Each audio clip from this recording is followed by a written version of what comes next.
And we are live. And with that, I want to say welcome to our special guest today, John Bush of Live Free Academy, and about a dozen other things. John, how you doing today, man? I'm good. Life is good. Staying busy. Hey, I asked you to come on today because I actually had today open for Bitcoin Breakout and the Survival Podcast. I was just going to kind of do a solo show. And then you reached out and reminded me, hey, dummy, you're coming down to Greater Reset 4 as a speaker in a few weeks. Why don't you tell people about it?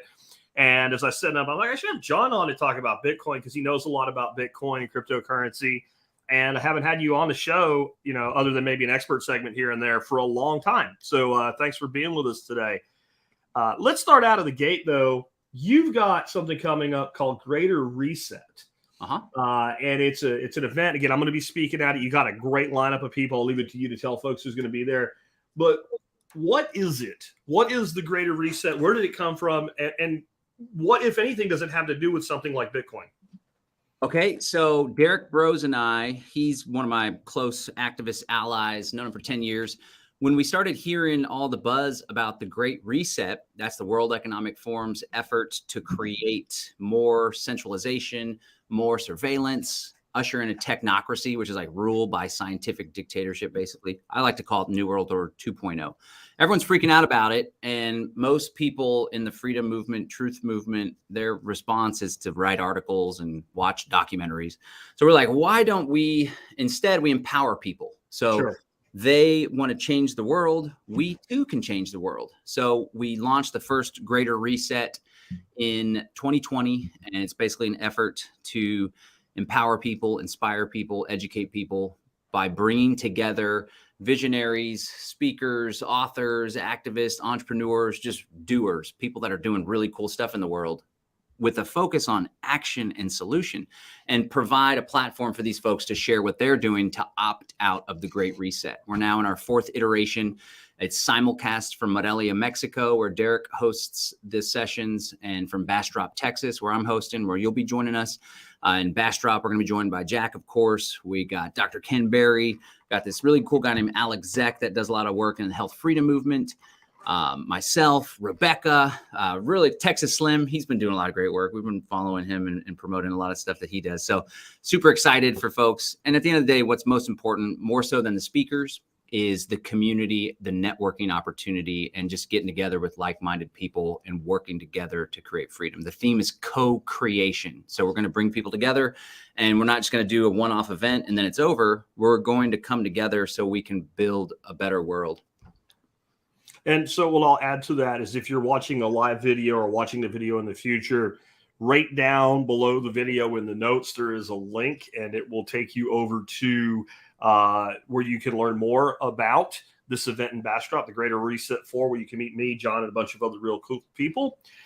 Or if you're listening to the audio, it'll be in the audio notes for today. And there's also a link in the video notes that goes over to the audio. So it has tons of links and all the resources for everything we'll be talking about today. One of the big issues I have, John, with the whole World Economic Forum, this Great Reset, and not just like, I actually think there's like competing factions. That's just kind of the biggest one of them. Sure. That's out there today trying to do this stuff. The one that's become the most effective, unfortunately. But is this push toward centralizing currency under what, the shorthand is CBDC, central bank digital currencies. And I think a lot of people don't even really understand what that would mean or why that would be a bad thing. The government or the central bank makes the money anyway. What's the difference if it's digital? I've had people say, you're the one that says 98% of the money is already digital. But this is a totally different type of a digital currency that they're trying to push out. And you have to ask yourself why. And I think we both know the answer to that. But you want to tell people why? Well, essentially, a lot of folks in the cryptocurrency or Bitcoin movement, well, this is crypto in particular, we can get into the difference there. I know that you're big on that, are familiar with smart contracts, which is essentially a cryptocurrency or blockchain that's programmable. So you can write code on top of it rather than writing code that is hosted on Amazon's servers or an app, the Google Play Store. You have code that's hosted on a blockchain. So you can do all sorts of cool stuff with this. Well, the CBDCs will be programmable money. So in addition to being able to very easily track trace, surveil, and analyze all your transactions. They'll be able to do sophisticated programs like a negative interest rate. So imagine the economy is in a slump as it is today, and all your money is central bank digital currency. It's all digital, no cash. It's all ones and zeros, controlled by the central bank, I should say, not issued by a commercial bank when you take out a loan, which is how most new money's created. And so they'll be able to say, well, if you got $10,000 in your savings account, that $10,000 is slowly going to lose value over time, and you're going to have an incentive to spend it to stimulate the economy. Of course, that's already happening now with inflation. On top of that, let's say they all of a sudden tie in some new sophisticated healthcare program and everybody's required to do this test annually or whatever. This isn't far-fetched type of stuff, right? And you are above your cholesterol or whatever health rating they're going for. They could then increase the cost of junk food for you, right? Let's say you attend a protest, just like happened with the Canadian trucker freedom convoy thing. It was all peaceful protests protected by the law and the Bill of Rights here in the US. This was in Canada. They could penalize you and say, well, we're not going to let you do this, that, or the other. Or what seems to be the most likely case is there's this thing called a personal carbon allotment. And there's this app that the World Economic Forum is pushing.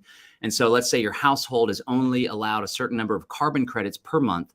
You exceed those credits because you go on too many trips or you drive too much.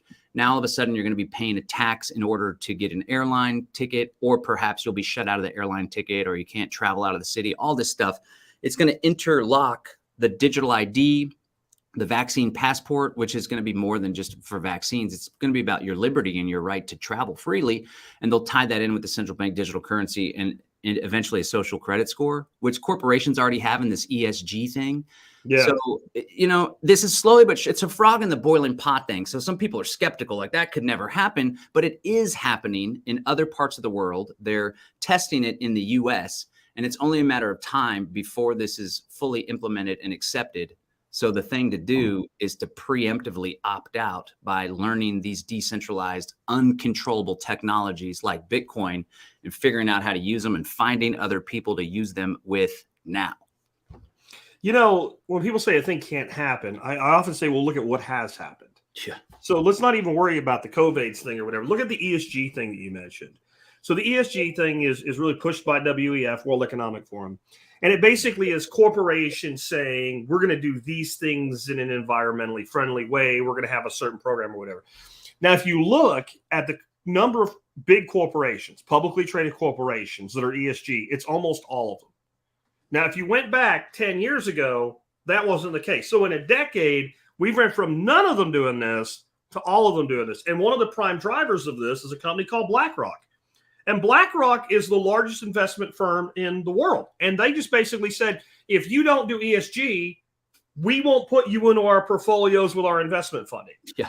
And it was that sounds complex, but that was dramatically simple to get that done because the board of directors just goes, this ESG thing. Well, it plays well with hippies and hipsters and young people. And the largest investment firm in the world will invest in our stock if we do it. Ayes, nay. And then one guy that says no, they punch him.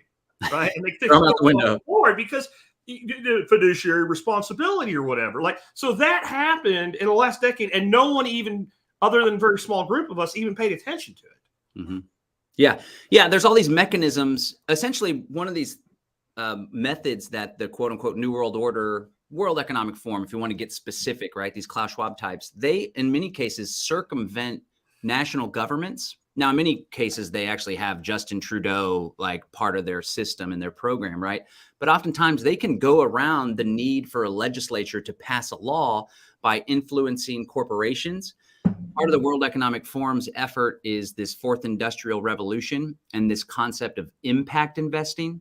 So in addition to the World Economic Forum and NGO, there's also tax-exempt foundations that will come into a community and they will finance and subsidize the education of children from pre-K all the way through high school and college in order to incentivize the development and growth of certain industries, these industries that make up the fourth industrial revolution, which is the merging of biology and technology, robotics, AI, drones, surveillance, social media technology, the metaverse, right? So there's actually bets that get placed, option like longs and shorts on whether or not this is going to be successful. It's called pay for success financing.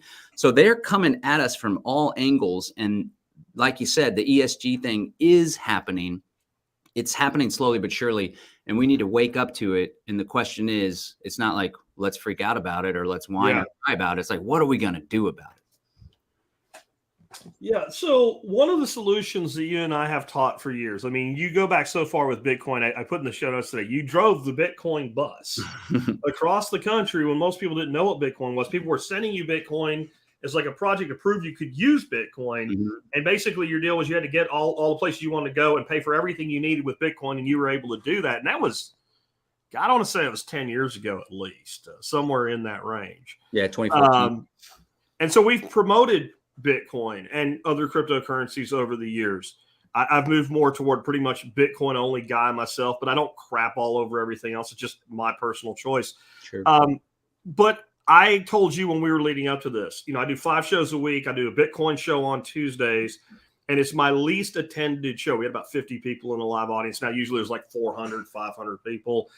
It'll get a good number of downloads in the feed, but it won't do what the rest of the shows will. There's a lot of resistance, and my audience, a lot like yours, very much natural health, permaculture, liberty, survivalists. That's their jam. And this is, to me, the group that should most embrace Bitcoin and Bitcoin's vision. And it's the one segment, I guess, other than full-on government leftists, that has the most resistance to it. Where do you think that comes from? I mean, that's a great question. And as activists and evangelists for Bitcoin, we ought to ask that question of ourselves so we can be more effective in helping people to get onboarded to this technology. And I just want to thank you because, like, you have a huge audience and you have you're very talented at communicating things in a simple way, which is absolutely necessary when talking about Bitcoin, because like it or not, it's pretty complicated still. There's a lot of difficulties in getting onboarded, especially self-custody, which we could talk about. People are really overwhelmed by that. So in my company, Live Free Academy, I really focus on how can I help people to break through limiting beliefs and obstacles? Because more so than understanding the how-to, people have to get over their own insecurities and fears. And so what I believe, and I've done a lot of thinking on this, I think there's a lot of folks, especially older generations, that are uncomfortable with technology. A lot of people struggled with Zoom even, and smartphones even, and that's okay. That's understandable, right? I grew up with this technology. My kids even more so than me. They know more than I do about a lot of tablets and stuff like that. But I think that people, they feel insecure about the technology. So rather than pushing through that discomfort, maybe making some mistakes, maybe feeling like they're a little not smart on a subject, they'll rather just write it off and come up with excuses as to why it's not going to work. The same thing happens with land. Like we do this exit and build thing. You were a speaker at the Exit and Build Land Summit, and we're like, we need to exit the cities. That's where the smart city technology, the track, the trace, surveillance, 5G, all this interconnected stuff, Internet of Things is going down. Get out of the city, get out in the country, buy some land, do some homesteading, and link up with your neighbors, and let's build some freedom. Well, a lot of people do the same thing. They're like, well, I can't possibly afford a down payment on a house. So rather than pursue it and figure out how to make it happen, I'm going to just believe that Klaus Schwab said we can't own anything. So they're going to take our land and there's no reason to start. So I think it just gives people an out on getting started. And I want to share, I hope that people are thinking, and maybe that relates and they're kind of like, like that resonates with me. It's okay. None of us knew what the hell we're doing. My lovely wife lost a Bitcoin and a half because she dropped her phone in a porta potty back in the day. Without Bitcoin was like $250 at the time. Because if it was what it is now, I'd go diving in that porta potty. We were together. If we were together, I would have insisted she backed it up. But mistakes get made. I lost like 90 Ethereum back when they were like 14 cents, or no, it was like 40 cents when you started. It was cheap. Yeah. And I sent them to the wrong address without the 0x at the front, right? We all make mistakes. That's just part of the process. And it's important that we learn now before everyone's playing catch up and they're like, whoa, they're going to shut my bank account down because I watched Jack Spirko's live streams and I don't have any way to do business, and you're going to have to play catch up basically. So let's figure it out now. So look, this is an example of that. And I'm not picking on David here. There's a naturally dark side to crypto and its unparalleled ability to control a financial space like no other asset class has ever done. What crypto? Run by what and run by who? This is why one of the reasons I am so big as a Bitcoin maximalist at this point. Go make the Bitcoin network do anything. And the answer is you can't. It's truly decentralized. There's some other networks that I feel I'm open to the fact they're not, but I look at them and I go, I don't understand how. I don't understand how the Litecoin network, for instance, is not decentralized. Now, anything built on Ethereum, the Ethereum Foundation can shut down an address like that. We saw it during Tornado Cash. But what happens here is the word crypto, and this has happened a big lately, the big thing that's like synonymous with crypto is FTX. But to me, the two aren't even related to each other. It would be like saying if somebody robbed a bank, it means that cash is bad. Right? If somebody stole all the 20s out of the banker drawers, that means something happened to cash. So something happened to a bank that was not well secured. Actually, what he's saying, though, is exactly what we're saying about centralized digital currency. Right? I mean, that's where that gets in. When the government controls it, or I dare say any centralized authority controls it, then it can make a decision where if you have something truly decentralized, it's market led, in my view.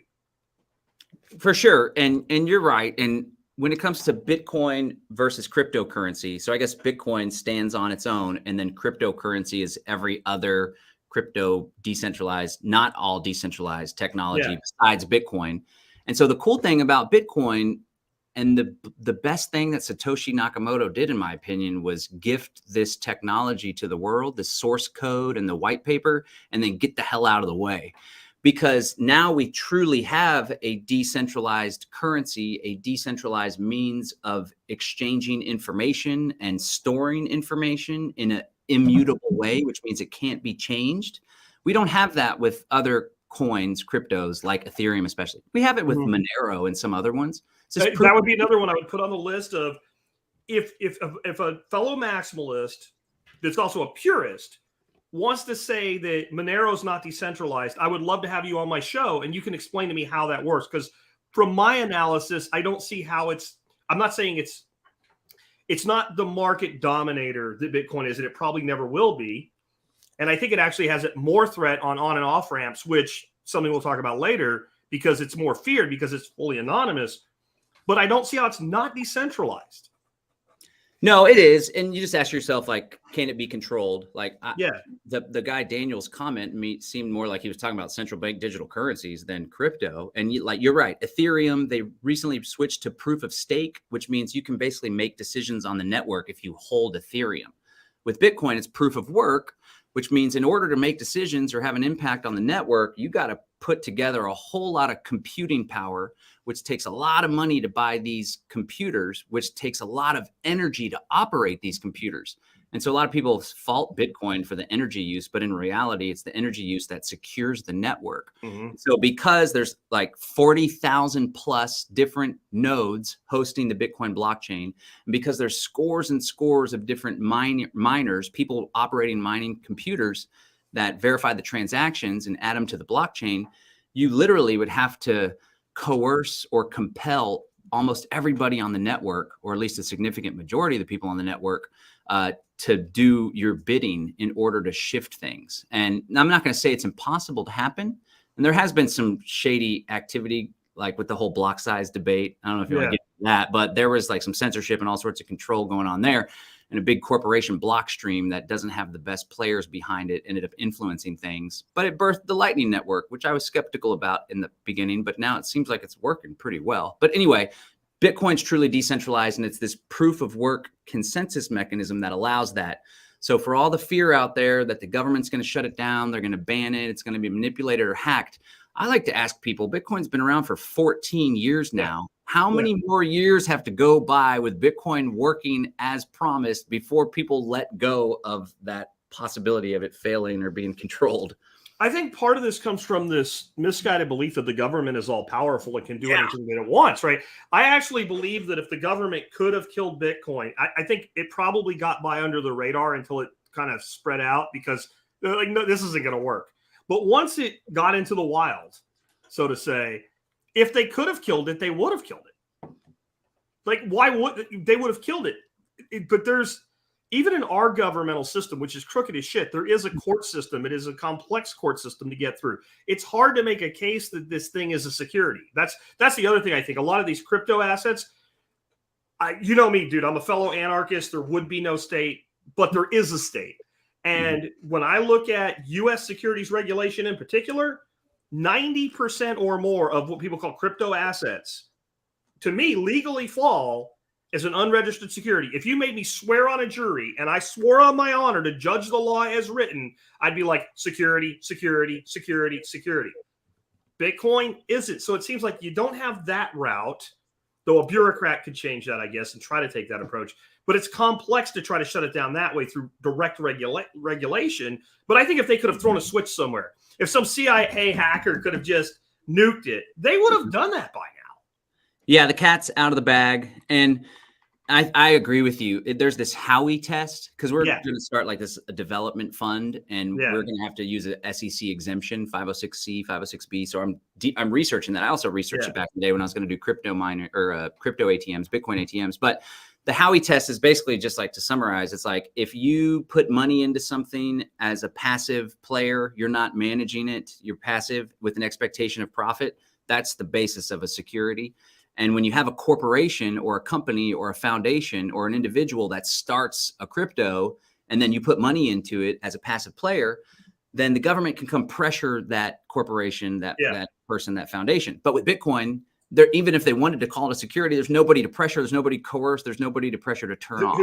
Where do you issue your search warrant for?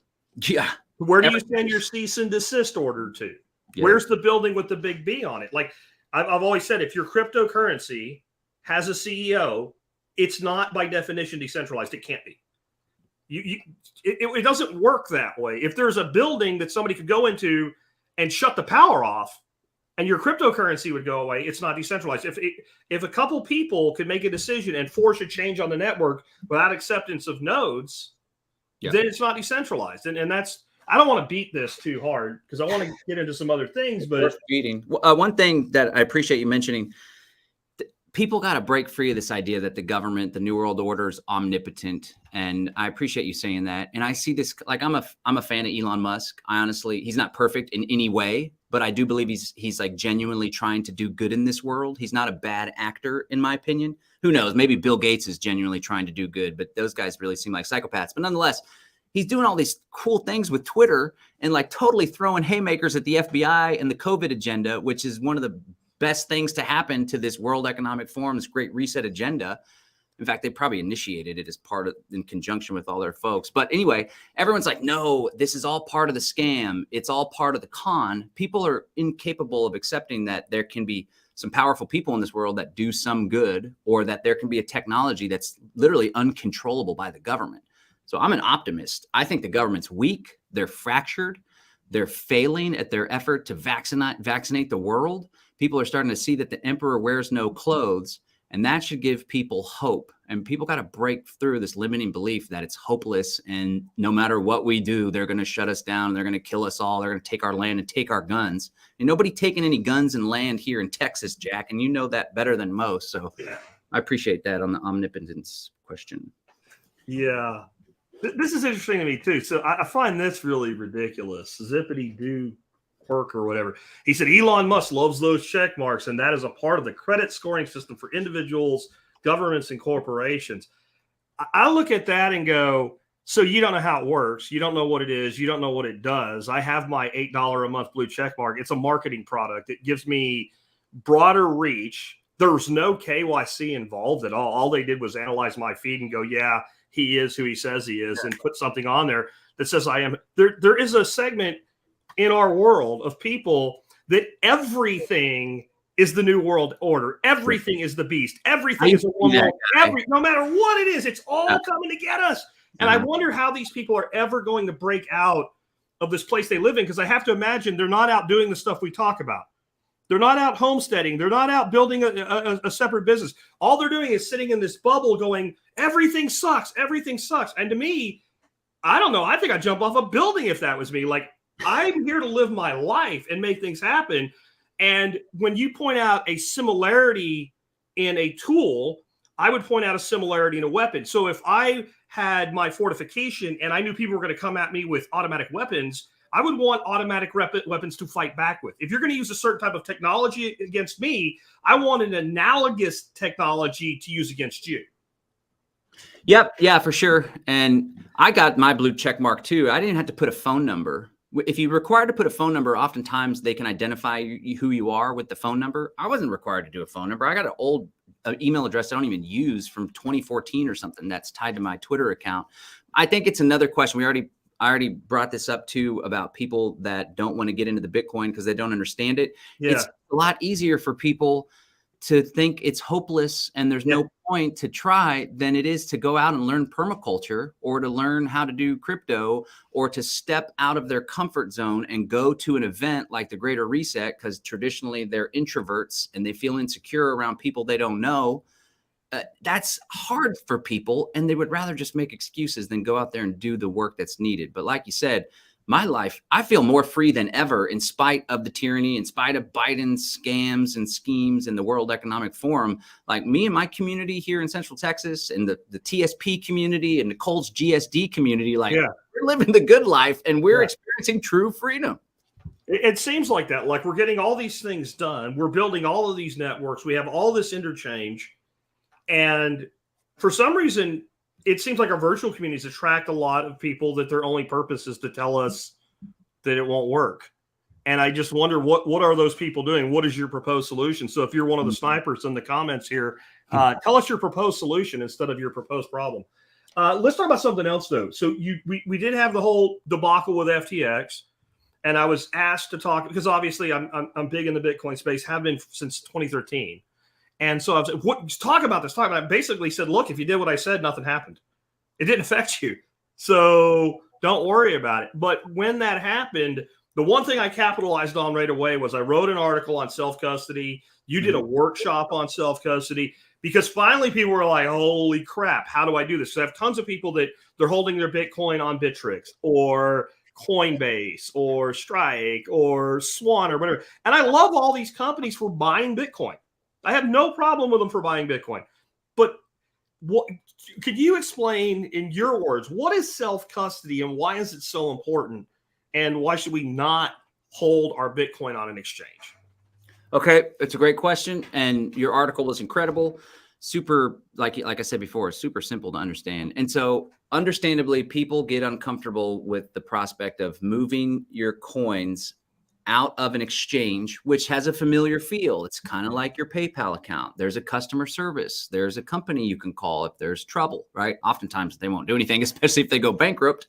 And so people get a little insecure and afraid when they're moving it into their own hands, because with great freedom comes great responsibility. So to understand why self-custody is important, I always like to educate people about how crypto Bitcoin addresses work, right? So there's a public address, which is kind of like your account number. So if Jack wanted to send me a Bitcoin right now, that'd be pretty sweet. Back in the day, we used to send people whole Bitcoin. Oh, just here's a Bitcoin. Like $200. It wasn't a big deal, right? So if Jack wanted to send me a Bitcoin, I would give him my public address, kind of like an account number, although a Bitcoin wallet can generate an infinite number of public addresses. And in fact, you can create a new one for every transaction. So you can't tie all the transactions to your wallet. And you should. And you should. And many wallets do it automatically. Every time you go to receive, pops up an address. When something gets sent to that address, the next time you go to receive, it's a new address. Okay, so the address is what identifies who has Bitcoin, and that is on the blockchain. So it says this, Jack sends me a Bitcoin. I send him my address. He sends me a Bitcoin. Now the blockchain says this address has one Bitcoin. Well, each address has a corresponding private key. Whoever has access to this private key can unlock and send Bitcoin out of a public address. When you have your crypto on an exchange, only they have access to the private key. You have no access to it whatsoever. So in reality, they own and they control that crypto. And when I think of ownership and property rights, I think about like who controls it. That's really what the essence of ownership is. Mm-hmm. So whenever you take your crypto out of that exchange and now you're self-custodying it in a non-custodial wallet, only you have access to that private key. This opens up a world of freedom and ownership that we never experienced before, because you talked about what happens in the past. Well, the federal government confiscated a lot of gold from the people of this country not too long ago in this country's history, right? But when it comes to Bitcoin, if you have your private key, you can memorize a seed phrase. That's like a private key for a whole wallet, right? It's 12, 18, or 24 words. You can memorize it, or you write it down and hide it in a very secret spot. Nobody can take that Bitcoin away from you. Now, a judge can take you to court and they can hold you in contempt of court if you don't reveal your keys. But for the first time in history, you at least have the freedom to choose whether or not you comply, because in every other instance, in every other alternative currency, this goes for the gold bugs, they can send a SWAT team to your house and crack open your safe and take your gold. They can't do that with Bitcoin if you're self-custodying your crypto. So for freedom, it's beneficial, but more importantly for security, more practically speaking, a lot of these exchanges are over leveraged. And in the case of FTX, and they're not the only one, FTX was doing straight up fraud, breaking the law. Some of these are just terrible fiduciary custodians for your crypto. Why do you want to custody your crypto with a terrible, irresponsible custodian? But a lot of these crypto companies and exchanges, it turns out they're like taking people's Bitcoin and borrowing against it, or they're putting it into DeFi platforms and borrowing it against it. So it's just a quagmire. The best thing to do is buy the crypto. Maybe even you accumulate, like if you're buying a small amount, wait till you got 250 or 500. Sure. I have no problem with send that. it over. And Jack's guide is amazing for that. It'll break it down. And Jack and myself and all these folks that are just obsessed with Bitcoin and we're evangelists, we'll hold your hand through the process, you know, and just ask in the comments, ask on Telegram, whatever. There's tons of people that'll help you through this. And you can start with $10 worth, right? So it's like, I don't know, I got $1,000 in there. I've been saving up to buy that for the past year. I don't want to mess it up. Send $20 worth and show yourself that you could do it before you send the other $980. I even say that in my article. I'm grabbing the URL right now to drop it in so people can go take a look at it if they want to. But I even say, like, the first time you come off any exchange, send 15, 20, $50, something like that. Give yourself the confidence and then generate a new address and then send the rest of it off. But I get people like, if you use Swan, which is one of the exchanges, I actually love Swan. They're Bitcoin only, and they will help you with your efforts to self-custody. They actually promote self-custody, which makes me trust them. But if you ACH your money in, you can buy Bitcoin immediately, but then there's like a week waiting period to take your money out, probably because there's risk on their side that you committed check fraud or something like that. So I've had people email me, I just bought my first $100 with Swan and I have to wait 7 days to withdraw it. I don't care. That doesn't bother me at all. But building your stack and holding your stack long-term on an exchange, I don't even consider, if you tell me I have $10,000 worth of Bitcoin in Coinbase, my response is you have no Bitcoin. You don't own a single Satoshi right now. Coinbase does, and they've promised it to you. Because the thing with the FTX thing, and I think this is something people do not understand, it wasn't that the crypto got hacked. It wasn't that it went down in value. It was that when everything fell apart, let's say you bought some shit coin and you bought it for $5 a coin and it was only 50 cents a coin. At least you still had it. At least you still had the 50 cents per coin. Let's say you had 1,000, so you had $50 instead of $500. Okay, fine. You had it. It wasn't there anymore. It was gone. It was never there. There was just a number on a screen. And when people started trying to take their money out, when they realized something's wrong, it wasn't there. And if you do self-custody, that just doesn't happen. And every time somebody said, but Jack, I can show you where Bitcoin got hacked. It's never that Bitcoin got hacked. It's some dumbass put it on their phone and had $100,000 worth of Bitcoin on their phone in a soft wallet with no password, right? Or it's somebody broke into an exchange and hacked out of exchange. I have never seen a single Satoshi successfully hacked off of an individual's wallet other than they got the device itself, which is why I highly recommend that you get yourself a hardware wallet. I really do, because, yep, there you go, right there. That's the one I recommend too. Trezor. I like the Trezor. Ledger and Trezor. He's got one of each. Think about giving this away as some kind of gift or prize or something. Yeah, I'm with you completely. And there's a lot of FUD, fear, uncertainty, and doom that springs up. And there's this awesome thing on 99 Bitcoins. It's like the 400 Bitcoin obituaries. Everybody says it's going to die. It's going to die. My brother was just saying that earlier in a conversation on our little family thread. But, I was just thinking as you're sharing that, what do people have to lose to give it a try? And my value proposition and the way that I encourage people about Bitcoin has changed over time. I used to be all in. It was like Bitcoin, you could get wealthy with Bitcoin. That was the case maybe if you were way early on and super smart. Most people weren't, even myself included. I received a lot of Bitcoin, but I used it to live and didn't hold on to all of it from back in the day, right? Now I'm holding on for dear life because I learned my lesson. But nonetheless, what do you have to lose? I used to tell people, like, invest in it and you can make a lot of money, but that's not the case. If folks aren't doing well financially, I wouldn't start investing in Bitcoin. I would start investing in yourself.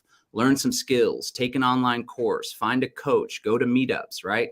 Or invest in your business and your ability to earn more income. And then when your income finally exceeds your expenses, then you're like, well, I got a little extra money. What can I do there? I'd still invest in your business and your ability to earn income. But you can start stashing away a little bit of Bitcoin with dollar cost averaging. But regardless of your financial position, it's incumbent upon each and every person that's listening to this transmission right now to at least learn to use Bitcoin in commerce.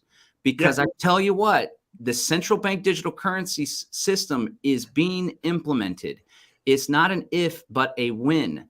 And when the time comes that it's fully rolled out and cash is even banned, you are going to wish you learned to use this technology if you want to continue to do business online with other freedom lovers. And I saw in the chat, they're like, well, what if they ban it when the CBDCs come out? That's a possibility. But get this, guys, we're the freaking Rebel Alliance. They didn't wait. What the Rebel Alliance did, Luke Skywalker, Leia, that was illegal. The Empire didn't allow that. They killed a shitload of people, right? That's the point. So I know I'm not turning over my Bitcoin, and that's why we're so adamant about it, because we see what's coming and we see there's a solution, there's a way out. I have this great idea. We have this scourge of fentanyl killing people in America. Why don't we ban it? Why don't we ban fentanyl? And then there won't be any fentanyl. Yep. So they can't get rid of a drug. And somebody just said the CIA is behind it. And they may be. That's not my point. My point is highly unlikely. How many things in history have they tried to prohibit? Yeah. That when they prohibit it, it actually grows more of it. If I could go to any place in time for a rip-roaring freaking party, it would be about 1928 at a speakeasy. I would love to be able to go back in time and have some hooch at a speakeasy in 1928, like in Billings, Montana. I think it'd be a rockin' fest. So now you're going to try to ban something that is literally software, decentralized, in 100 countries, secured by the most powerful and most secure network ever created by humans, ever.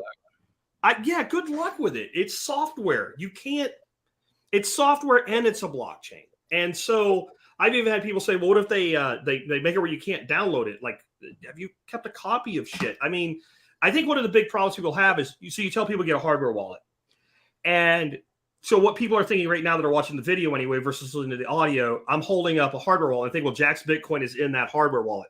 There's no Bitcoin in this wallet. Wallet's actually it's a terrible name. This is an access device.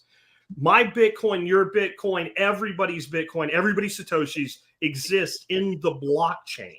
Mm-hmm. This is an access device. And the reason that we use a cold access device, in other words, this only works when it's plugged in, is so that nobody can put like key tracking software on it or something like that. Because the vulnerability is never the blockchain. It's the device that the access is on. Now, the cool thing is I run this paired with Exodus, this particular one, and I can generate addresses with the Exodus wallet and send that to you and say, hey, pay me, and you pay me, and it'll show up there, but it can't be moved, touched, manipulated until I plug this in. So it'll receive anything, but it will only send with its device plus its passcode, and it has its own private key, its own phrase. And so I challenge anybody to show me something more secure than that. And if you say, well, I can put silver in a safe, well, I can put this in a safe with the silver, right? And the silver still has a vulnerability. If they do break in, they get a great big drill, they open the safe, and they take your silver or your gold, it's gone. If you take this, good luck with it. What's the passcode, Mr. Spirko? I'm sorry, I forgot. Oh, look at this crumbled up paper in my pocket. I just wrote it down and I washed my shirt. My wife didn't listen to me. She threw it in. I don't know. Yeah. I don't know. And will that work? I don't know, but what are they it worked for George Bush. Oh, Ronald Reagan, right? It worked for Ronald Reagan and George Bush. I don't know. I don't remember. I fail to recall. Yeah. And you make a good point. The Bitcoin isn't on the device. It's not on software. So the wallet has the private key. The Bitcoin exists as a ledger entry. And that's the big innovation of this blockchain technology. So I was looking for a new office a couple of years ago here in downtown Bastrop. And there was this Chase National Bank, this bank from like 1860. And I went in to see, of course, it was a historical site. So they preserved the teller counter and all that stuff. It was cool. And the guy that owns the building was showing me around. And I found all these ledgers. And they're like these books from literally you were telling me about this. This is the cool. late 1800s. And you could see credits, debits, and the person's account number and their name. And so historically, ledgers have played a very important role for keeping track of who owns what and who sent what to whom and what the new balances are. There's a role for that. Mm-hmm. Well, the problem in the past was that we had to trust a third party in order to maintain the ledger. Mm-hmm. Now, of course, we can't trust the banks. They're actually the ones that started inflating. You used to put gold in reserve at the banks, and they gave you these paper notes because it wasn't practical to carry gold all around. Well, they started issuing more notes than they had gold on reserve. Exact same thing the central bank does. We can't trust the central bank. We can't trust the feds. We can't trust the Department of Treasury. Well, for the first time in history, Bitcoin, Satoshi Nakamoto, he, she, they, them, the CIA, I don't know. Most likely it's the cypherpunks, these guys that were experimenting with decentralized internet money for like 10 years, and they finally figured it out, one of them or a group of them. And so for the first time, now we have this ledger. If Jack sends me that Bitcoin, it shows that Jack now has one less Bitcoin and I have one more Bitcoin. But the key thing is that this ledger is distributed on over 40,000 computers in almost every country in the world. And every time a transaction happens, in approximately 10 minutes, that ledger is updated. Every single one of these blockchain databases is updated. And if somebody tries to update it and say, Jack actually sent me 2 Bitcoin, and now he's 2 less and I have 2 more instead of the one that he actually sent, all those servers, all those blockchain computers are going to say, no, we have the history of all the transactions. That's not what happened. And if one of them's like, no, it is what happened, and I'm the one that controls that node, I'm like, no, it's what happened. The other one's like, yeah, we're kicking that out. Sorry. That's not true. And this is really incredible. And people are like, what? Bitcoin has no value. The reason why Bitcoin's valuable is because everybody sees that the system is a freaking scam and can't be trusted. And now we have what's known as a trustless system for transacting money, and at the end of the day, transacting information. This is a really big deal. Yeah. So, but basically what you're describing there, and this is a good way to help people understand what Bitcoin is as a ledger, is the very first form of accounting was single entry accounting. John spends 1/10 ounce of silver, 1 denarius with me, and I write down received 1 denarius, and I just keep track of how much money there is. That's single entry accounting. The next innovation in accounting was double entry accounting. John gave me 1 denarius. I gave John 1 sheep, or I gave John 1 basket of corn, and it linked to my inventory. And for every in, there was an out. There were 2 sides of the balance sheet. Mm-hmm. The problem with that is you keep your books, I keep mine. We go to King Solomon, the wise King Solomon, and I say, John owes me money. And John's like, no, he gave me a sheep. I gave him the money. We're done. My books say this and your books say that. And there's a discrepancy now. And that's where banking came in as a trusted third party. But like you said, the banks can't be trusted. Where if we ran things through something like a check, I wrote you a check. You wrote me a check instead of gave me a denarius. Then I could say, look, here's John's check. He paid me this much. He was supposed to pay me more. He owed me more. Where's his check? Where's his bank record? The problem was now we needed to bring in a third party, and it's made by humans, and they can't be trusted. So we never have what we would call triple entry accounting, where with what you're talking about, there's thousands and thousands of these nodes, and they all look at that ledger, and they say, Jack sent this exact group of Satoshis under this address to John. Now, it doesn't know I'm Jack and you're John. It knows this address and that address. And this piece moved. And then all of them look at it and they all agree. ding, ding, ding. And that updates that next block. And so what's happened, and if you think about it this way, you stop trying to see Bitcoin as, because I think coin's a bad word. I think Satoshi used things people would intrinsically grab onto and understand. I think he was not just a good coder, a good marketer. He got it to work, and it probably wouldn't have worked if we called it a ledger. But what it really is I have a certain amount of energy that I've acquired through some work, whether it was because I mined it and I used direct work, or I made a thing and sold it to somebody else who paid me in Bitcoin. I have this certain amount of energy. And this energy is now accounted to me, and I have it. And you can't you can't copy it, because energy can be created or destroyed. That transaction moved that specific block of Satoshis, block's the wrong word, but follow me with it, to you. And everybody agreed that that address now has that, and it can never be duplicated. And what we're really doing is we're moving reserved energy in an accountment from one party to the other, which is the only reason money has ever existed anyway. This whole intrinsic value thing of silver and gold. Gold is one of the more worthless metals on the planet if you get down to intrinsic value. It's only subjective value. But since it was finite in quantity and hard to counterfeit and easy to move and easy to break into smaller pieces and easy to refine, it made a good form of beads on the abacus. If I gave you 1/10 of an ounce of gold, you could verify it and you knew you had it. So what Bitcoin has done is digitize that concept and that movement and accountability between you and I, or me and somebody else, or you and somebody else. And this is why I tell people, when a lot of times when they bring up their objection to Bitcoin, I'm like, since I've answered that like 8,000 times now, you have about 100 more hours of research to do before you realize you don't know anything. Because I think my big epiphany was I didn't get Bitcoin, then I got Bitcoin, then I thought I understood Bitcoin. And then about 2 years later, I realized I didn't have a freaking clue what I was talking about. And I had to go back and go through the whole thing again. It's so counterintuitive to what we've been conditioned to believe our whole lives. It's very difficult to understand, even though it's actually, in some ways, it's simple. It's very simple in some ways. Yeah, I mean, there's a lot there. And one thing that's really insightful that Michael Saylor gets, that he nails it. One thing too, a lot of these Bitcoin maximalists are actually they want the SEC to shut down cryptos. And fellow anarchists, obviously we're not for that. So no. I really don't appreciate that.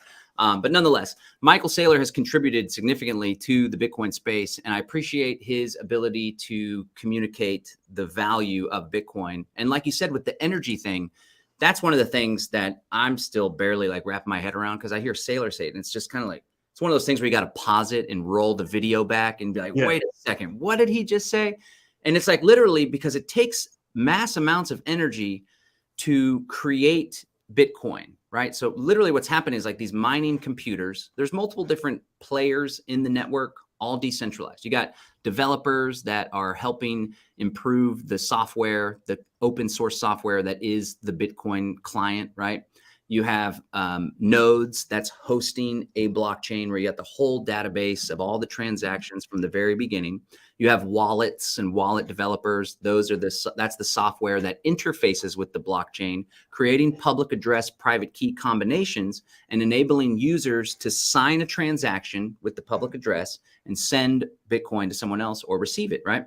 And so the mining computers, literally what they're doing is using a bunch of energy to run a really complex ASIC chip. That's an application-specific integrated circuit. It's a chip that's specifically designed for the SHA-256 algorithm, which is the encryption for the Bitcoin network.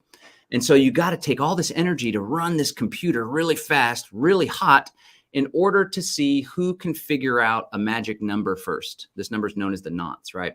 This is how the network is decentralized, because it takes a lot of computing power to solve this puzzle, right? And so once you solve that puzzle, you then earn the privilege of verifying the transactions, making sure everything's legit, and then adding it to the blockchain. And then all the nodes on the network, 40,000 plus, they're all like, yep, that was accurate. We checked it with our history and it's pretty accurate. So essentially what's taking place here, and what you touched upon, is we're taking energy, raw energy. And a lot of times it's coming from sustainable, renewable energy, which is pretty cool, because now there's a financial incentive to do this on a more affordable basis. It's market forces at play. We're taking energy and converting it into this digital unit of account. And it can't just be created out of nowhere. It takes physical energy, kind of like mining for gold. That's another reason why gold has stood the test of time, because you can't just replicate it. You can't pull it out of thin air. Although an asteroid could crash onto the earth with a ton of gold, or somebody could find some giant deposit, and now all of a sudden it's not as finite as we thought it was, right? Unlike Bitcoin. But you're taking energy, something that takes work, takes money, takes human effort, takes the cooperation amongst market forces to produce these chips, to ship the chips, to set them up, to work with the Texas natural gas industry in order to leverage that and to help the environment in that case. And then it's converting it into a unit of account, a unit of stored energy, as you referred to it. And I think that's pretty cool, because at the end of the day, money represents the energy that we put into something and the value that we hold for something.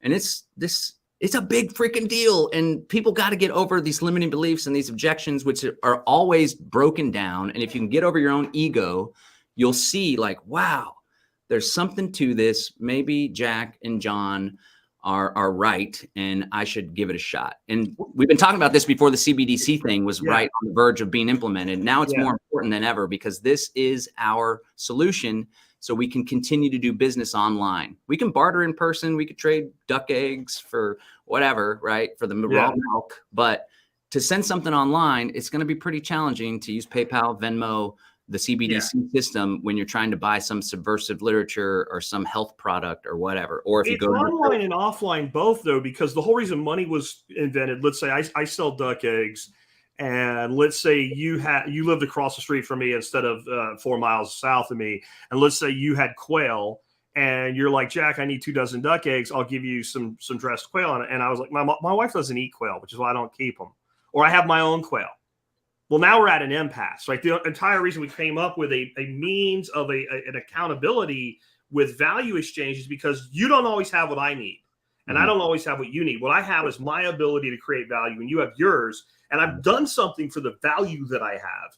And if I can transfer that to you, then as long as it's fungible and you can spend it on something else, you don't really care how I got it. If I got my money selling duck eggs and you don't want duck eggs, you don't care where the money came from. You care that you have the money so you can buy, I don't know, the quinoa that you want or whatever it is, right? And so that's right. That's the whole point of this. And so I agree with the online thing though as well. So when I started TSP back in 2008, it was about 2010 when I introduced my membership program and started selling memberships. From 2010 to about 2017, I probably got 5 to 10 orders a week where people paid me in silver for my membership. That's From pretty cool. that point forward, up till about when the beginning of COVID started, I got about 2 to 3 a month. And now I'm lucky if I see an order for silver ever. Because it's a person that decided they wanted to not use the devil's money, right? The US dollar, right? Realized, oh, wait a minute, I can just click a button, hit send, and we've done business. I don't have to put it in the mail. I don't have to ship it.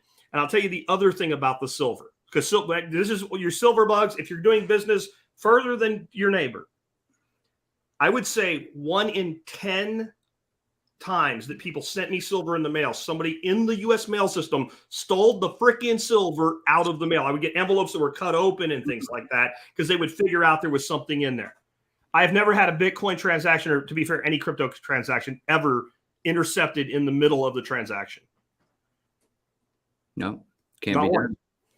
Unless there's some kind of insecurity in the system that usually is human error, not Bitcoin error. Yeah, and you know, I try to anticipate people's objections, of course. Yeah. And so you don't say this either. Bitcoin's not the be all end all. And there are some risks, right? We're not trying to say it's absolutely perfect. We're just saying like it's very difficult to screw it up, or it's very difficult to manipulate and control. So I just try to encourage folks to also meet the neighbors, trade with the neighbors, get the silver on the side. Some people in the Freedom Cell chat recently on Telegram were talking about a time bank, right? And it's like, well, of course you can't have the guy that's been in business for 20 years. His hour's worth a little more than the startup. See, there you go. But you got to figure this stuff out. But it's just like we got to have some backups to the Bitcoin. But yeah, to be honest, like what I truly believe is like Bitcoin solves a lot of freaking problems, and in person or online, it's the ticket, it's the key. But it's not just learn Bitcoin, it's learn Bitcoin and find other people to do business with. Because Correct. you got Bitcoin and sure, you know how to send it, but you don't have any person to buy your eggs from, or to buy the ammo from, or whatever, or to buy some land or pay rent if you're living on a freedom person's property, then you're SOL as well. So it's not the only solution. We also have to build what Samuel Edward Konkin, the guy that created agorism, called the counter economy. Absolutely. And that's trading with guys like me and Jack, linking up with Nicole and her crew, whoever, any freedom person that's willing to do business with you to help you fulfill your wants and needs. And they, like you, are willing to buck the system, even if it comes with a little risk. You got to find and identify those people now, because you don't want to get shut out of the economy and not be able to feed your family. Yeah, I agree. And the other thing I'll add to that, because we're going to turn a corner here and talk about some of the things that are maybe not perfect yet. But if you are in business, take Bitcoin, accept it. I mean, that's one of the immediate ways to begin to understand the power of it and the value of it. But the other side of it, especially if you're selling a soft product, right, something you don't have an inventory cost for, there's zero downside. You can immediately convert it to cash. But what you'll find is you'll get customers that you wouldn't have. Because I don't know about you, but if I'm choosing between two people, and even one's a little more expensive, but they take Bitcoin and the other one doesn't, I'm gonna spend Bitcoin. And a lot of times, in fact, almost exclusively now, I never spend my Bitcoin. I do what I call spending somebody else's Bitcoin. So I love the Strike app. I don't think that they're perfect, but the fact that I can go, oh, John wants to sell me this thing for $100, deposit $100, and it says dollars, and I click a thing and I scan your QR code and you get $100 in Bitcoin immediately. Yeah. I never spent my Bitcoin. I haven't created a tax consequence. We did business in Bitcoin. And I know you, unless you need something for your business, you're going to stack that shit and you're not going to spend it. And we're transacting, but we're also stacking at the same time. Yeah, it's Gresham's law, right? So even though you're starting with the Bitcoin, you're holding the Bitcoin ultimately that you received, but you're taking your dollars, converting it to Bitcoin to help spread the love for other people. Yeah. So I got Live Free Academy. We're hosting the Texas Greater Reset event. My other company, which you had me on back in the day, appreciate that. A lot of your listeners are my clients with Brave Botanicals. This is Kratom. It's a member of the coffee family, helps people with pain, relaxation. Other varieties are good for energy, focus. Other varieties are good for stress. Well, a lot of people take it instead of prescription pain medicine. My wife used to be addicted to Adderall. She quit Adderall, quit drinking entirely, thanks to Kratom, right? A lot of people take Kratom instead of prescription pain medicine. Well, the federal government doesn't like Kratom. So this Operation Choke Point under Barack Obama, they leveraged the banks. The federal government pressured the banks, and in turn, they pressured the credit card companies to not have any vendor that does Kratom be able to accept credit cards. I was in that. I had all these hacks. I lost 2 PayPal accounts, Stripe accounts, Rebecca's PayPal account, my roommate's Square account, right? I went through 12 accounts. So finally, I was like, you know what? Screw it. I'm just going to educate people on how to use Bitcoin and crypto and how to use e-check. E-check's like an electronic check. You transfer it. Really simple. It's just like mailing a check, but it just goes through digitally. But here's the thing. The e-check thing could be shut down. They could shut my bank account down if they wanted. Nobody can get in between my client and I engaging in a financial transaction using Bitcoin because of the decentralized nature. So there's pie in the sky stuff we talk about. CBDCs are coming. You're going to hope this, blah, blah, blah. This is a practical example of an entrepreneur leveraging the decentralized value in Bitcoin in order to build a connection with his customers that no one can get in the middle of. And that is really freaking cool. That you're doing right now to solve a problem. Yeah. So instead of sitting here going, oh, I can't do this or I can't do that, you've actually used it to solve a problem. And I've done business with you both ways. I paid you with e-check and I paid you with Bitcoin. Both were easy, both worked. But like you said, the banks could come back and say, hey, we're not going to allow e-check payments to this. Now, it's a little bit more complex because you don't have to have an account to accept an e-check with my bank. So my bank really doesn't know. It's like I wrote you a check. It's just done electronically. They don't really know but they could figure out how to do that, right? Maybe you have to get some sort of a token that says you're an approved e-check receiver, but they'll never shut down the Bitcoin side. They can't. It's impossible. And that's something people don't understand. Now, you mentioned Saylor, and that's a good transition to DeFi because this is where we get into some things. I've never said that everything about Bitcoin is absolutely perfect. Some things I even disagree with Satoshi on, as far as like not making it anonymous. Maybe I'm wrong because he's obviously smarter than me. And I don't know if it would have survived if it had been completely anonymous from the beginning. But Saylor says, I'm talking about Michael Saylor here for those that maybe don't know him, never sell your Bitcoin. And I would put an almost in front of it, almost never. There's always a time you might need to sell an asset for a reason or spend it. But his solution long term is you have this huge stack of Bitcoin. You have this pristine collateral. Borrow against it. Here's my problem. This is my big problem with DeFi. Now I'm taking all the shitcoin, 17% interest rate shit, and I'm throwing that out. I'm not including that here. My problem with DeFi is we just spent 10 minutes of this talk so far talking about the importance of self-custody, holding my own keys, holding my own Bitcoin, making sure nobody else can take it. That's not how collateral works. So because I know you've had some beneficial experience with DeFi. What has that been like? And it's not some usurious interest rate, and it's not some pie in the sky interest rate on the lending side. How has that worked for you? Okay, so there's CeFi in the crypto space, Bitcoin space, centralized finance. And that was like giving your money to Celsius. So you got a whole Bitcoin, you send it over to Celsius, and Celsius says, we're going to let you borrow against it. Or in fact, we're going to pay you like 9, 10, 16% interest to give us your Bitcoin. And then we're going to lend it out to other people. They're going to make money doing it, so on and so forth. You got to trust a third party in order to do that. It's centralized. A lot of people got wrecked. You know, there's the classic rule. There's always classic rules. Number one, don't invest more than you're willing to lose. Yeah. Number two, if it sounds too good to be true, it probably is. And there's very few opportunities to earn 16 or 18% interest. It's something's not right when that happens, right? So just use your best judgment with all this stuff. But at the end of the day, DeFi uses, now here's the challenge. The DeFi that I do is on the Ethereum blockchain. When I started, it was still proof of work, which was much more decentralized than the proof of stake and the Ethereum Foundation being able to shut this or that down. But essentially with Ethereum, and there's other, they're called Turing complete blockchains. That means that they're programmable. So you have these smart contracts. So you can develop applications on top of a quote unquote, I'm doing air quotes for the podcast audience, quote unquote, decentralized network. Mm-hmm. What this allows you to do is maintain custody over your coins, in that I still am the only one with my private keys using a Web3 wallet like MetaMask. Now, I should say about MetaMask, it was just released that they track people's IP addresses. I don't know if they always did that or if they just started, but that's definitely a ding. But this is this DeFi thing I'm doing with crypto that I bought on an exchange, in which case I did a KYC. So this is above board stuff that I'm doing. Okay. So I don't mind the IP address as much because I'm getting useful stuff. So essentially, here's what I've done 3 times now.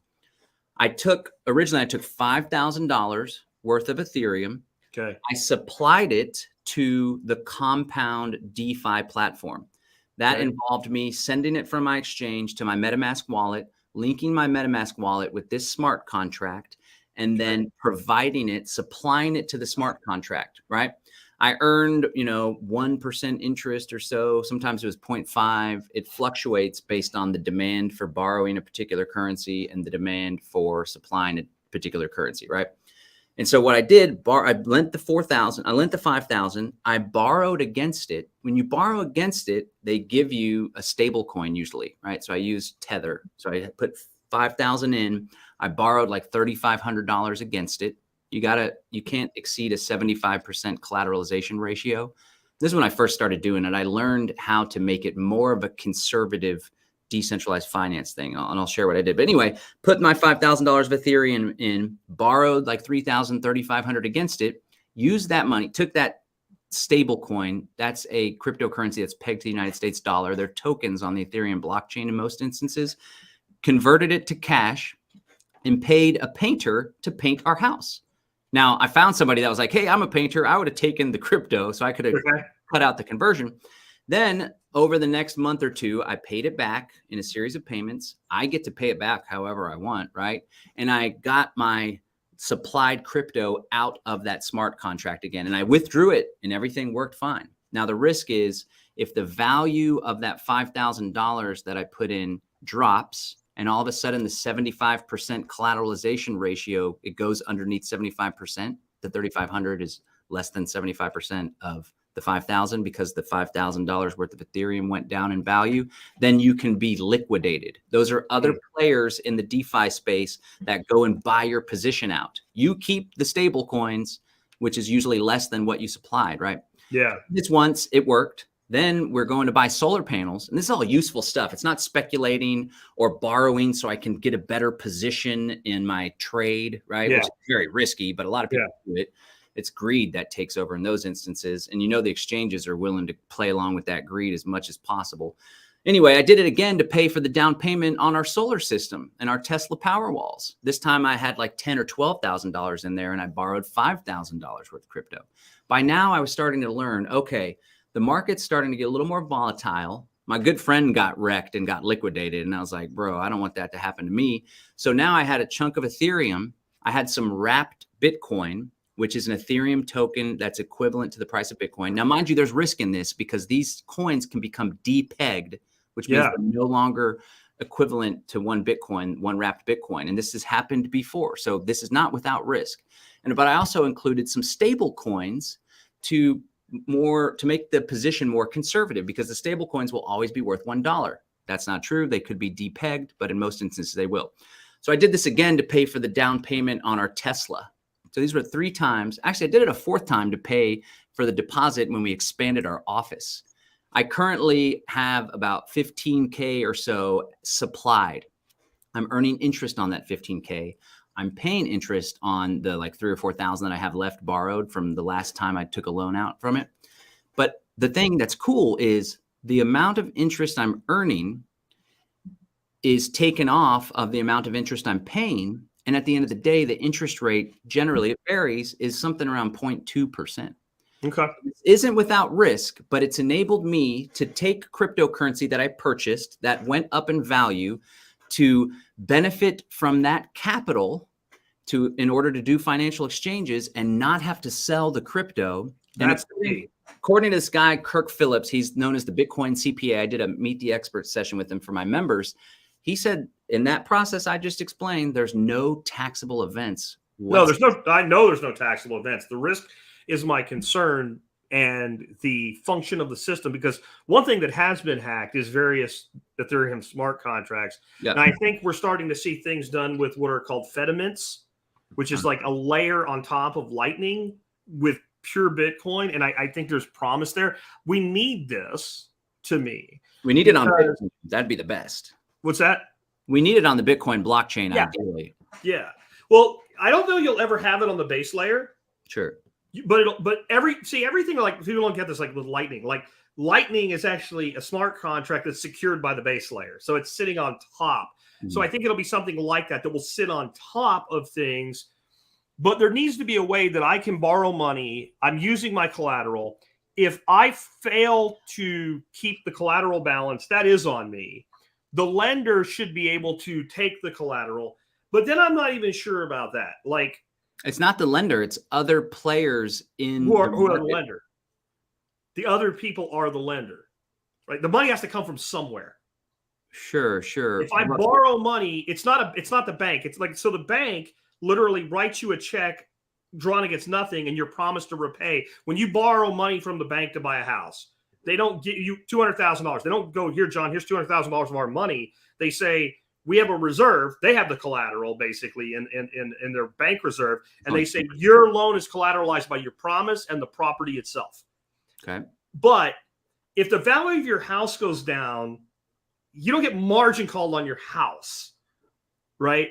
As long as you make the payments, they don't take the house. People have been called on commercial properties. On commercial properties, it can happen. Cardone talked about that during the big 2008. But okay. Those are never 30-year straight mortgages. Sure. Right? Yeah. So if my house went down in value, the bank's not going to say, Jack, hey, we're taking your house because the house went down in value, as long as I make my payment every month. Mm-hmm. And so I don't know how you balance that, because you are using this variable asset as collateral. But I think if you keep the loan to value ratio right, then it should be very secure. So I would never probably borrow more than 5% of what I'm holding that I would collateralize. And that is the Michael Saylor retirement plan. And it is I think what people might be more comfortable with thinking this way, because I don't think we have all the tools to do it perfectly yet. But I think like you have to have patience. Like Bitcoin is a third of the age of the internet. Well, give it some time. And what's happened in the last couple of years has been amazing. But the rich of the world have bought real estate and borrowed against it and used the appreciated value to pay back the original debt and created generational wealth with that for centuries. And I think that's why a guy like Saylor, once they kind of snap to Bitcoin, they go, oh, this is even better. It doesn't have a property tax.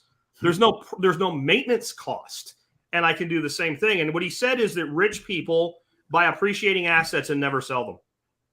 You never sell an appreciating asset unless you're exchanging it for a better appreciating asset.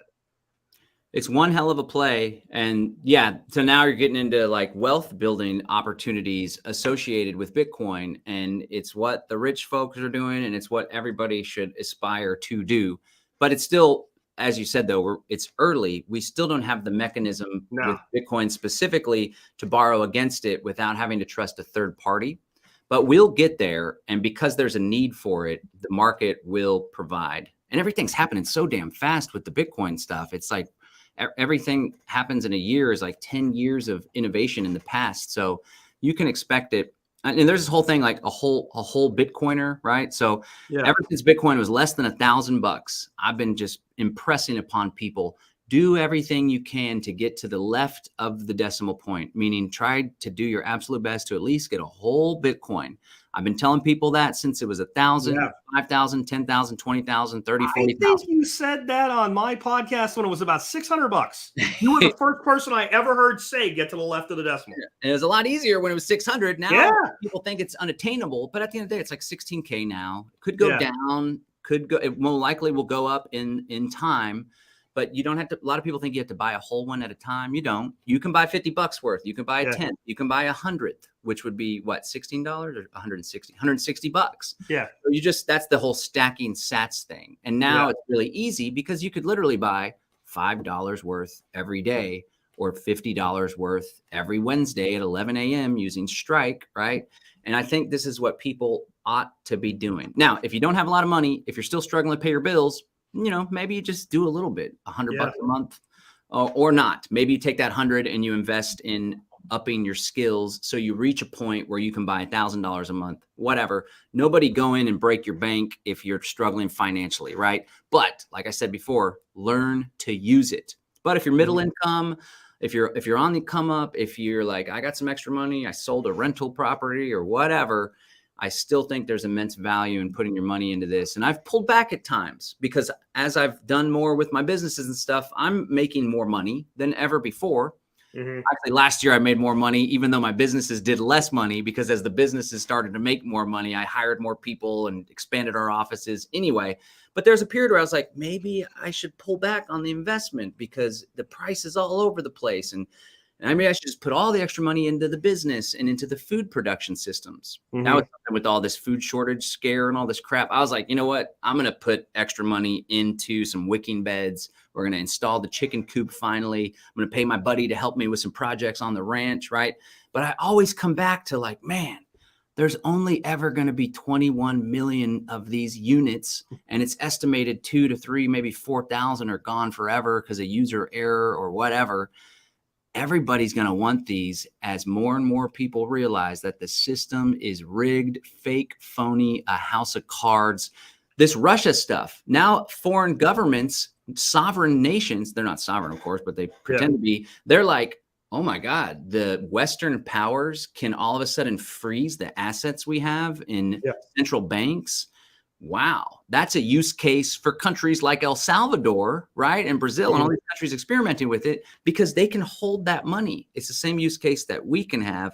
But on top of that, there's so much practical value. As people lose trust in centralized systems, there's only going to be more and more demand for trustless money systems.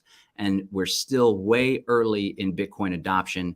And that's what I always come back to when I hesitate to put in more money into it. It's like, man, in 5-10 years from now, people listening to this right now are going to wish that they started stacking more sats instead of sitting and waiting on the sidelines. I completely agree. And I think, like, I love what El Salvador is doing, but don't don't overestimate it and don't underestimate a serious nation as far as size doing what they've done, like Russia, right? If that happens, the game is on. So if any Might be World War III if nation, that happens with the big country. I don't know. I think like if any major nation puts Bitcoin on the central bank balance sheet, then every major nation will have to use it to compete as well and put it on the balance sheet. And here's the answer. You bring up 21 million. Somebody did the math. If every millionaire in America decided they wanted a Bitcoin, it doesn't work. If you take the stuff that's lost and the stuff that's not mined yet, and every American millionaire, just millionaires, all wanted an equal share of Bitcoin, it comes out to like a third of a Bitcoin each of what's actually available on the market right now. That's it. Now, I do think eventually the government is going to approve a spot ETF, and that opens up all the 401ks, the IRAs. The wall of money there is insane. And I can't see the average person not going, it's sitting with a $300,000 401k going, 10 grand in Bitcoin, right? Like 5%, 10%, why not? Yeah. And, maybe I'm going to, I do my $300 a week contribution or $300 a month contribution, do $50 of it into Bitcoin or $25 into the Bitcoin ETF. And I can't see other ETFs that are out that now, once that's allowed, then you got to allow it into other portfolios and then hedge funds grabbing a little bit or what have you. And at that point, that wall of money, 21 million divided by everything, you start thinking that way. And it's very hard. And again, there's a lot of Bitcoin that exists, but it's lost. Because you said earlier, like you lost 2 Bitcoin or something when it was a couple $100 or something like that. Like my wife did. There's I've lost some though. Yeah. Yeah, it's gone, right? And you can't figure out how to get it back. There's tons of people, like even Big Bang Theory did an episode where the nerds freaking mined Bitcoin back in the day, and then they couldn't figure out how to get it back or whatever. And that kind of thing happened. A lot of it did because so many people that were involved in the project early were like, it was a novelty, it was thing, it was geek out on it. And, they figured out how to set up an original mining program because you used to be able to mine on a laptop. It worked in the beginning. And that's just gone. So there's probably 2 million Bitcoin at least that will never move again because it can't, not because the person won't move it. And I think that it's hard not to it's hard not to factor that into the calculus when you're 21 million sounds like a lot, but it's move that across the world with 9 billion people in it.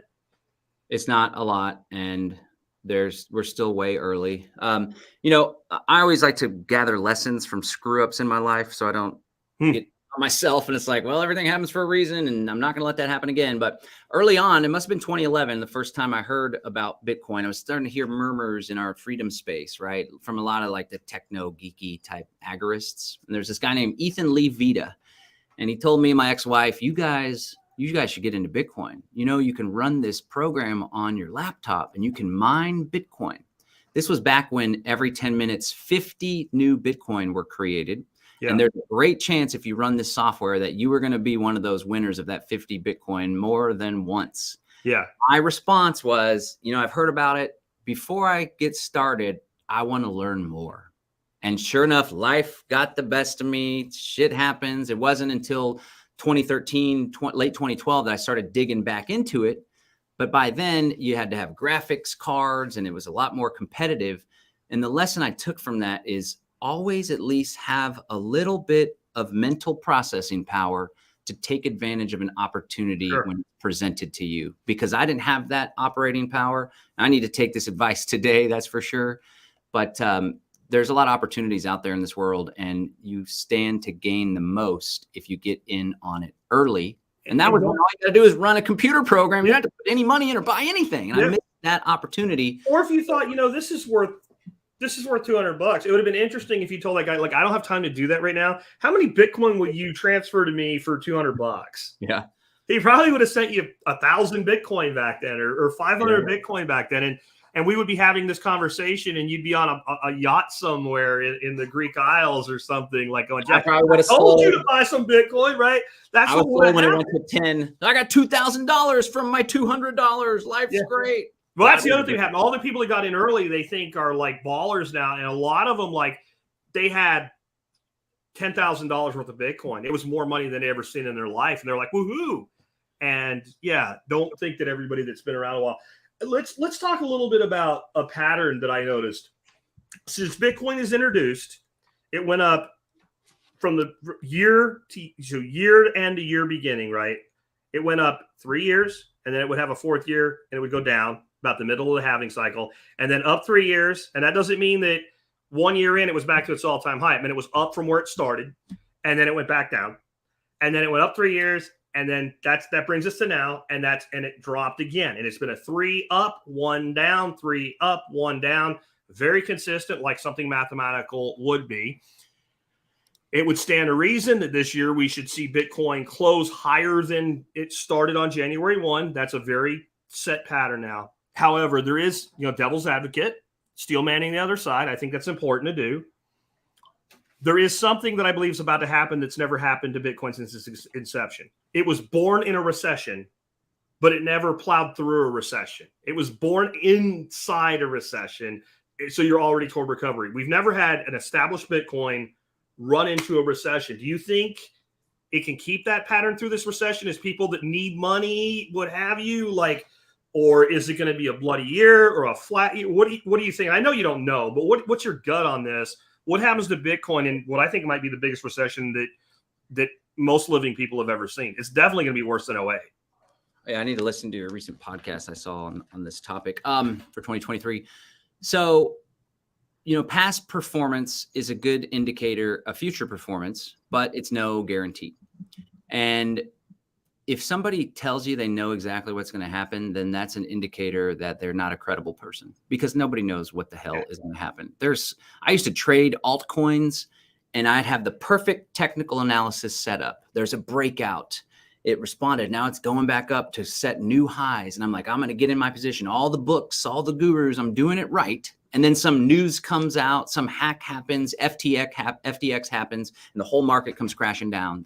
And you lose your position. You're like, I was just set up to make some good money. And then you just never know what's going to happen. But you can use historical knowledge in order to make educated guesses, right? Yeah. And so there's this, can I share my screen real quick there? Yeah, Jeff? sure. All right, let me present. All right, cool. So check this out. So I learned about this back when I did my Demystifying Crypto workshop. This is called the Golden Bull Cycle Ratio. I shared it in the chat on your YouTube. I'll share it in the other chats too, on the other channels. And so this shows historically what happens with the price after each halving. Mm-hmm. We shared before, every 4 years, the number of Bitcoin that are generated approximately every 10 minutes with every new block gets cut in half. So as you can see, after each halving around 2012, there's a pretty raging bull market. Yep. And then there's a bear cycle. Yep. And they have these 53 bars. These are weeks, right? So each one of these candlesticks represents a week. And so as you can see, historically, we got the same pattern going on. There's a bear market, it bottoms out, and then leading up, because the market bakes in the anticipation that the halving is going to happen, there's a minor bull market. And then after the halving, boom, because everyone's like scarce. There's fewer Bitcoin being created. And the market's, it's rational, but it's also irrational. But people know that this means there's less Bitcoin to be had. And so, boom, it shoots up, it reaches the top, and then another bear. Then it subtly brings itself back up, right? And then we come to the third halving, which happened a couple years ago. And so I pay for this account, so you can hit this play button. It'll catch back up to time to where we are today. So check this out. Hit play. Boom. Sure enough, after the halving, another bull cycle. And as you can see, this is the bear period, which sure enough, we're going through a bear period. So presumably after the next halving, which will happen sometime in approximately 2024, we should experience another great bull cycle. Now, like you said, there is a recession. When I first did this big Bitcoin 2-day workshop in April of 2021, I was telling people Bitcoin is seen as a hedge against inflation. Smart money is starting to put their money into Bitcoin in order to protect their corporate treasuries, for example. And this was the case for a little while. That's what we were seeing as the inflation started heating up. But then what seemed to be the case was that as tech stocks and more speculative, high risk, high reward stocks were going down, so too was Bitcoin.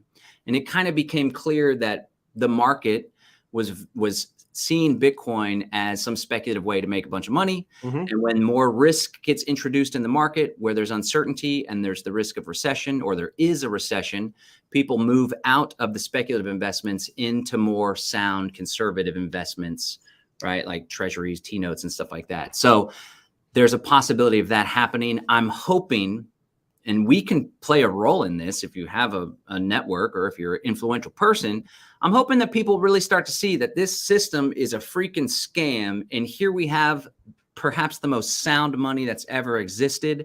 And we can have a decoupling of that fear of that move away from the risky Bitcoin because it's all crazy and new and weird. I'm hoping that people will see that. I don't know that they will, and only time will tell. And that's why if you're new to Bitcoin, don't invest more than you're willing to lose. If you wouldn't put it on the table in Vegas, don't do it. And if you don't gamble, then you figure out what your table in Vegas is, right? The money you would take and blow on a dinner and not think about it the next day, you can spend that. Don't liquidate your kid's trust fund, your not trust fund, but a college fund or whatever to buy Bitcoin. On the inflation hedge, my response to that has always been, how long are we talking? 10 years? It's absolutely an inflation hedge. This week, it is not an inflation hedge. Yep. Some bad piece of news can come out and drive the price down. I actually kind of look at it different, though. I see a speculative value and a utilitarian value is the way I describe it. So we're in the trough right now, and I see that as pretty close to the utility value. How valuable is it that I can transact with you? As far as Bitcoin is concerned, it's about $16,000 to $17,000 a unit right now, with what is it, 16 Bitcoin a block being produced as new Bitcoin. Is that where we are? Is it 16? No, right it's like 6.25. 6.25. 6.25 Bitcoin new every day, or every block. So every 10 minutes, there's 6 more Bitcoin in the world than there was 10 minutes ago every day. And what's going to happen is that's going to go to 3.125 then in 2024 at the next halving. And that's what we would call a supply shock. That utilitarian value is relying on that supply. Enter into that people with money that go, oh shit, I want more money, from the retail investor to the big time trader. They play this pattern, and then Elon Musk puts it on a Tesla balance sheet or something. And my nephew, I've been telling him to buy this shit forever, calls me up, how do I buy it? And it's at like 56 grand. I'm like, dude, I don't know that you should right now. Like, and so then we get a speculative value pushed up by the FOMO. Yep. And then we get a lot of people just go, wait a minute, this worked. And I'm not taking this approach, but I don't see it as necessarily wrong that a person who just made $25,000 of profit takes their profit, or takes a part of their profit. So there's profit taking, there's short sellers, there's all this stuff that pushes it back down. But what happens is we have this run up, and as it comes back down, adjusting to that supply shock that occurred previous to the run up, we find the new utility value. And it's interesting to look at the Bitcoin chart that you just had up. I think you switched to a different page, but if you look at it and you take the big runs out and you look at the utilitarian value, it's like this. For those that can't see me because you're on the audio, it's actually a very consistent. It doesn't have the volatility in it anymore. When you take away those irrational moments of exuberance, it connects very linearly, like something mathematical would. And so I think you're seeing market forces create this. And that's why I tell people, if you want to buy someone that's way, way up, go ahead. DCA is kind of the best, but I really buy in the accumulation trough. And I don't know how many more of those you get, but we're in one right now. Did you want to put that up there too? Yeah, I got it up there. Okay. I need to hit present. There you go. Yeah. So as you can see, like Jack was saying, you can just whoop. It's a nice even line. In fact, here in TradingView, I can actually draw a line on a different thing here. So let me pull up Bitcoin where we got it. Let me search for BTC USD. This is TradingView. It's a great platform. I used to use it more when I traded. Oh, these are my alerts. Sorry. That's all right. Oh, here we go. BTC USD. There it is, right there in our face.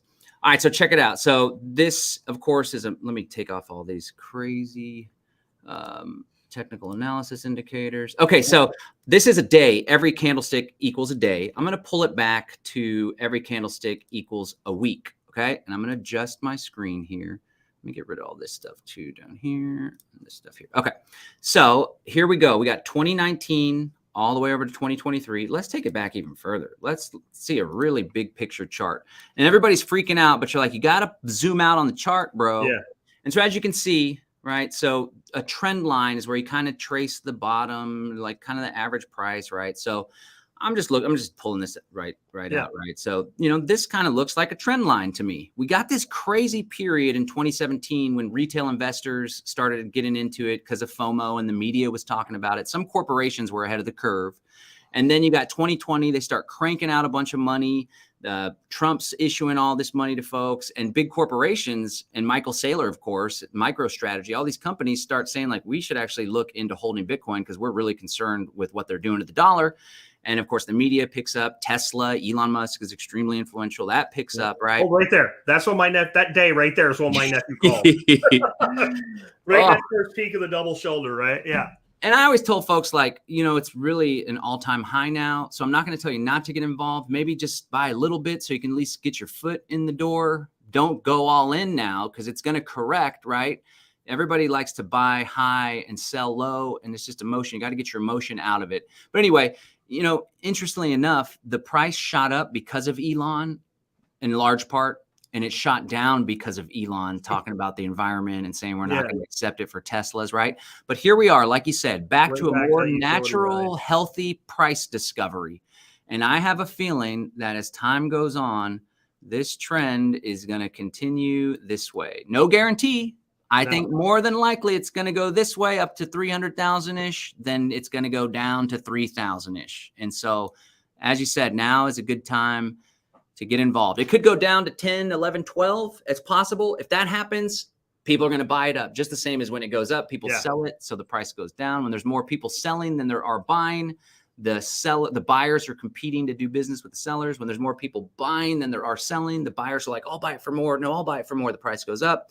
So when it goes down, a bunch of people, me and Jack included, are going to come and gobble it up, and the price will probably go up. But back to the golden bull ratio, this 2024 year is probably going to be pretty magical. Maybe not, but probably so. And that's happening. You drew. That's where I see it going long term. When we get into that 2024 range, and I'm retarded, I'm moving my cursor on it like people can see it. It will shotgun up like that again, and it will probably look much bigger than that huge run up. I think the people that are new don't understand is it looks like it went so off pattern in that period. If you were to shorten down to like one of the first bull cycles, it looks just as dramatic, just the number was smaller. So when you compare the two, it doesn't look big anymore. I don't know if you can do that where you can pull back down, if you get what I'm saying. Like, see how dramatic that looks now right there? Yep. And if you cut the front end off of it, if you went to where you limited it to those 4 years. It happened in 2013 too. Yeah. And you can't even see it, right? That's the thing. You look back to 2013, you can't even see it there until John zooms out enough. It was an incredible run up. Yep. And it's just done this over and over. And so the original question was, I have no doubt about what is going to happen in 2024. 2023 should end higher than it starts, but it's going to be interesting to see how that 3-to-1 pattern is tested. Because basically we're right about halfway through that the 4-year cycle now. And it's kind of there where you tend to bottom and start trending upward. And that's why that cycle's working. I'm just not sure. One other thing I want to talk about, let me get my screen up there now. The Lightning Network. This was something that had a lot of naysayers. I'm a big fan of Fountain. My podcast is on there. And what I thought was most impressive is Fountain just released their end-of-year statistics. And so there's 10,647 Lightning-enabled podcasts on Fountain. 2.1 full Bitcoin changed hands on Fountain this year. That's how much money people that listen sent to podcasters on Fountain. But there were 6.7 million transactions on a network that naysayers say nobody uses. They did 6.7, and many of these transactions were 1 Satoshi transactions. So people will stream 1 sat a minute while they listen to a podcast to exchange value with the podcaster. This is a very small player in the world of Lightning right now, way smaller than somebody like a Strike that enables Lightning transactions. To me, this is amazing that they can do that. And I think I've often said, defending Lightning, I account for thousands of transactions a day. And I think people think I'm talking out of my butt. It's not a lot of money. It might be $50, $100 that in the individual day. Some days it's $5, but it's still a tremendous number of transactions that are instantaneously settled. And so I think that one of the things that's really killed the case for a lot of the cryptocurrencies out there is the Lightning Network, because none of them can do that. None of them can do that at that speed, integrated that way. It's really turned Bitcoin into what was always been promised, which is programmable money. And I start looking at the currency of information. And I look at things like the concept, I've talked about this before, somebody needs to build this because I don't have time or the talent to do it. A Waze traffic app that's monetized with Satoshis on the Lightning Network. So when I'm hauling ass 3 weeks from now down to Bastrop and I see a little whoopee light thing come up on the app and somebody rats out the cop that doesn't pull me over. Oh, yeah. So my last trip happened 3 times and I didn't get a ticket. Then I can say, hey, I appreciate that this guy just ratted out the cop, and I can send him $1 worth of sats. Like Man. Those kind, and I really think that if you have a smartphone, look at the apps on it, and if it can be monetized, within 5 years it'll be monetized or it'll be gone. You know, because why would you create a currency for people to exchange value? Yeah. If you can do it, might as well. You know, who's going to send a lot of Satoshis for that app? Drug traffickers are going to reward the hell out of the folks that are identifying the cops, you know, and like, I don't have a problem with that personally, nonetheless. But, you know, I was skeptical about this, about the Lightning Network, because back in, I guess it was 2015, 2016, there's this whole block size debate. And so the Lightning Network solved a problem. And the problem was each Bitcoin block, that is the collection of all the transactions that took place. It's digital. Each Bitcoin block was only able to store 1 megabyte worth of information.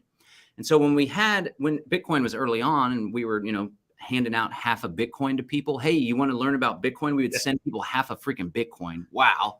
Yeah. And I used to send 0.05 Bitcoin, which is like 20 or 50 bucks at the time for Christmas gifts. And a lot of family members held on to it. And now they're like, oh my God, that was like 2,500 bucks a couple Christmases ago. Anyway, there's this debate. And it's like, okay, there's more people that want to use Bitcoin. There's more transactions taking place in one given 10-minute period than can fit on a 1 megabyte block.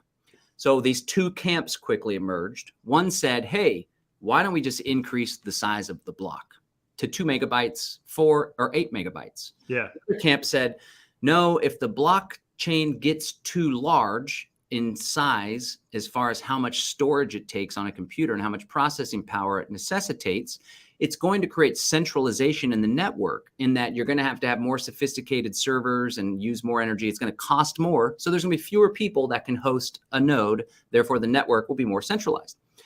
Now, there's a lot of chicanery that took place during this period. And unfortunately, on Reddit, Bitcoin Reddit, and the Bitcoin forums, which were like the predominant place where a lot of the stuff got hashed out, pun intended, they would actually censor, quote unquote, big blockers, the people that were pushing to increase block size. Now, there was some chicanery and some blockstream. There could be a conspiracy here. Likely there is.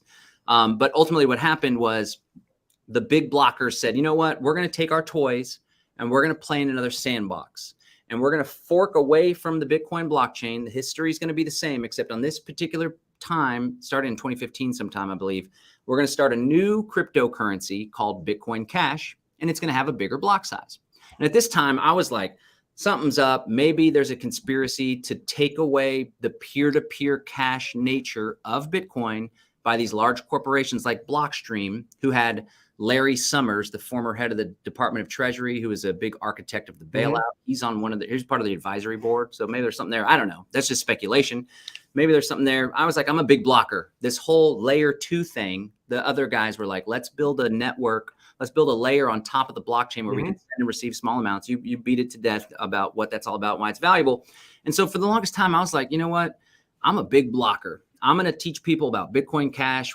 I'm going to teach people about Bitcoin, hold wealth, like your reserves, your savings account, your investment account, basically. But when you're going to send some payments here and there, then use Bitcoin Cash, right? It still takes 10 minutes to confirm. But it wasn't until I started seeing applications like Fountain, and this was more recently, in large part, you influenced the heck out of me, Jack. So like you start talking about it and I'm listening to some of your talking points. I'm like, he's kind of got a point. But when it comes to apps like Fountain, and people sending one Satoshi, which is 0.000000001 Bitcoin, which is worth like, I don't even know how to say it, maybe like a 1/16,000th or 1/16 millionth. Well, there's 21 million Bitcoin, and there's 21 quadrillion Satoshis. That's a way to get your head around how small one is. Yep. It's worth like 0.000165 pennies of a penny. It's tiny. So like now I used to be like, the computing power is going to evolve. And, we used to have this giant floor of a building to have 1 megabyte. Now we have terabytes on a hard drive, yada, yada, yada. But when you start talking about people's, how many transactions was that again, Jack? 16 million or something? 16. Let me pull it back up. We're talking about Twitter tips. 6.7 million transactions just on Fountain. Just on Fountain, one app. People are tipping, sending this, strike that, buying $1 a day worth. That is going to really increase the size of the blockchain fast. And that's something I didn't anticipate back then. It being integrated with social media, it being integrated with a Waze type app. And that does seem prohibitive as far as the data that you would need to be able to store on a server in order to maintain that ledger. And so I do see value in it. Also, at the end of the day as well, it's there. It's working. I've used it. Yeah. It seems like a pretty solid system. Now, the challenge that I still have is the possibility of the Department of Treasury insisting that folks that set up Lightning node channels be registered as a money service business because they are enabling the transfer of money from one party to another, right? Yeah.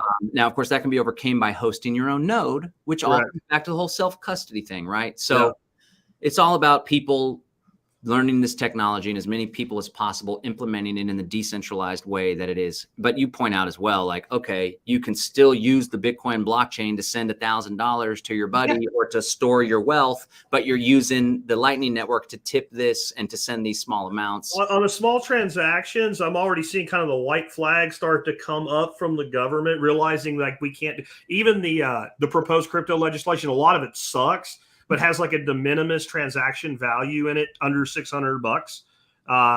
Magic number, which I guess they have attributed to the same thing with over 600 for 1099Ks on when soccer mom 576B sells her kids used clothes on Etsy and she makes more than $600. They got to have it reported, so they use the same number because it's impossible.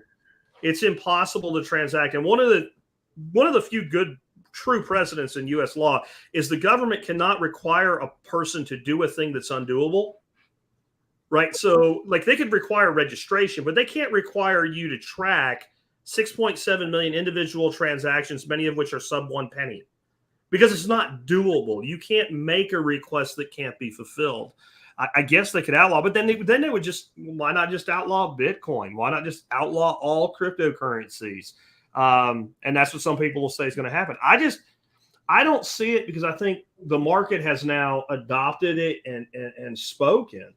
And I think that the more it becomes entrenched, the harder it becomes to push it back into the bottle, the genie out of the bottle, so to say. So when you start thinking about, well, how would you use this? Right now we have apps that tell you where to go get something to eat. What if you had an app that when you showed up at a place, there was an hour and a half wait, but the restaurant you were at could communicate with another restaurant that would give you a credit of, let's say, $5 worth of Bitcoin to leave that restaurant because you're never getting a table and come to their restaurant while they have space? What if there was a way to rate servers and thank the person that rated the server so you knew who to ask for when you went there? They were just in the restaurant space. What if there was a way that in Texas you have to have a TBAC bartender certification to 10 bar? But if you have that, you can 10 bar anywhere. So that a bartender could walk into a bar that's backed up and say, yeah, I got beep, and scan his certification and scan his Lightning wallet, step behind the bar, dig that bar out of the hole that they're in, get his portion of tips on Lightning, and go, hey, I'm out. See you. I just did that for 15 minutes or whatever it is. Like it's almost unlimited what could be done. And you mentioned Bitcoin Cash, and the only thing that I found exciting about Bitcoin Cash, I mean, I literally called it Bitcoin trash since it started, was something called SLP, which was Simple Ledger Protocol. And it was supposed to do all this shit, and it never did. And I think I don't know that it couldn't. It didn't get adopted. Since Bitcoin Cash didn't get adopted, there was no way it was going to build on SLP. Or since Bitcoin really got adopted, and I mean, I think Coinbase has a thing called Coinbase Wallet, which I don't trust, but it's supposed to be their software wallet. You're not on the exchange, that type of thing. They just took Bitcoin Cash off it. Yeah. And they said it was because no one uses it. Now, I'm not going to say no one uses it because people said that about Lightning and it pissed me off, but it's not highly used. Well, the market reflects the liquidity, so the price got shot to hell. I just saw a screenshot I shared. It was probably like when Bitcoin was like it was like 14,000. I was like, Bitcoin's going all the way up, and you can see Bitcoin Cash like the number 3 most valuable cryptocurrency. That's not the case anymore. And at the end of the day, the market speaks. And there's all these, Bitcoin SV, Satoshi's Vision, zealots and stuff. And they're just like, Lightning Network's a scam, Bitcoin's a scam, blah, blah, blah. My Bitcoin is the original Bitcoin, blah, blah, blah. And I felt that way about Bitcoin Cash for a little while because the peer-to-peer thing, whatever. But the market freaking speaks, and people can whine and cry about the market all they want. But ultimately, the market has more credence than your opinion. And the market really likes Bitcoin. Yeah. Yeah. I'm going to pull some up here in just a second. Let me stall for a bit. This is, let me get here. This is Bitcoin Cash. Move from stream. Priced in Bitcoin. Present. What the hell? Stop screen. Present. Share screen. Brave have right here. Sure. There you go. That's what the market says in Bitcoin versus Bitcoin Cash. So to be clear, that is if you price Bitcoin Cash in Bitcoin, how much Bitcoin you get for one Bitcoin Cash. So you can see where the absolute tumble, where kind of reality set in. And from that point on, it was over. And that's as far back as it'll go. That's 100%. All the way back. It's a dead thing. And Satoshi Vision's worse. There's the joke among maximalists on BSV now is that you could 51% attack it with a couple Commodore 64s. And it's a bit of an exaggeration, but it's not that much. You might have to add a couple CNCs wired into it to do it. That's why network effect is so important, because there's so much computing power, there's so much money, there's so many, the developers have higher salaries because people find utility, and this network effect is critical. Everybody's faulting Elon. They're like, Elon's making Twitter as this WeChat so they can usher in the central bank digital currency and social credit score, blah, blah, blah. But what if Elon connected the Lightning Network like Jack wanted to do to Twitter? And now all of a sudden, not only can you tip folks for saying something clever, but you can also send each other money through Twitter. I mean, that'd be pretty. We know Elon likes Bitcoin. Maybe he'll use Dogecoin. I don't know. That's at least more decentralized than a lot of the other ones. Yeah. He is weird with the Doge thing, but I think he's weird for the sake of weird. Yeah. At times. He likes the attention. People tell me, because I'll point out things he's doing that I agree with and say, don't trust him. I say, who the hell said I trusted him? Yeah. I don't trust a lot of people and still acknowledge that what they did is good or influential. Yeah, everybody's so black or white. Yeah. It's either good or bad. They're either their New World Order or they're a freedom fighter. There's no self-interested people. I think my theory with Elon, it's possible he's a New World Order plant, and all of this is a con, and we got to trust him because he's doing this free speech thing on Twitter, or he said this clever thing or that. But it's also possible the dude is so driven to make humans a multiplanetary species that he's willing to get in bed with the Department of Defense because he's got to get the AOK from them to send ships out of the orbit or whatever. But I think there's a lot of indicators that this guy is not bought and paid for. He is just a one-man wrecking crew that's effective as hell. He just lost a huge chunk of his wealth for this Twitter project. People are selling Tesla shares like left and right because the CEO's all obsessed and goofing off on Twitter. He's not goofing off, actually. The dude's like doing a pretty good job when it comes to disrupting the narrative and the agenda. So I think what's more likely is he's just so damn committed to his goal of Earth being a multiplanetary species that he's willing to do some things that aren't necessarily libertarian or that our community would frown upon, but he's doing it in order to reach works.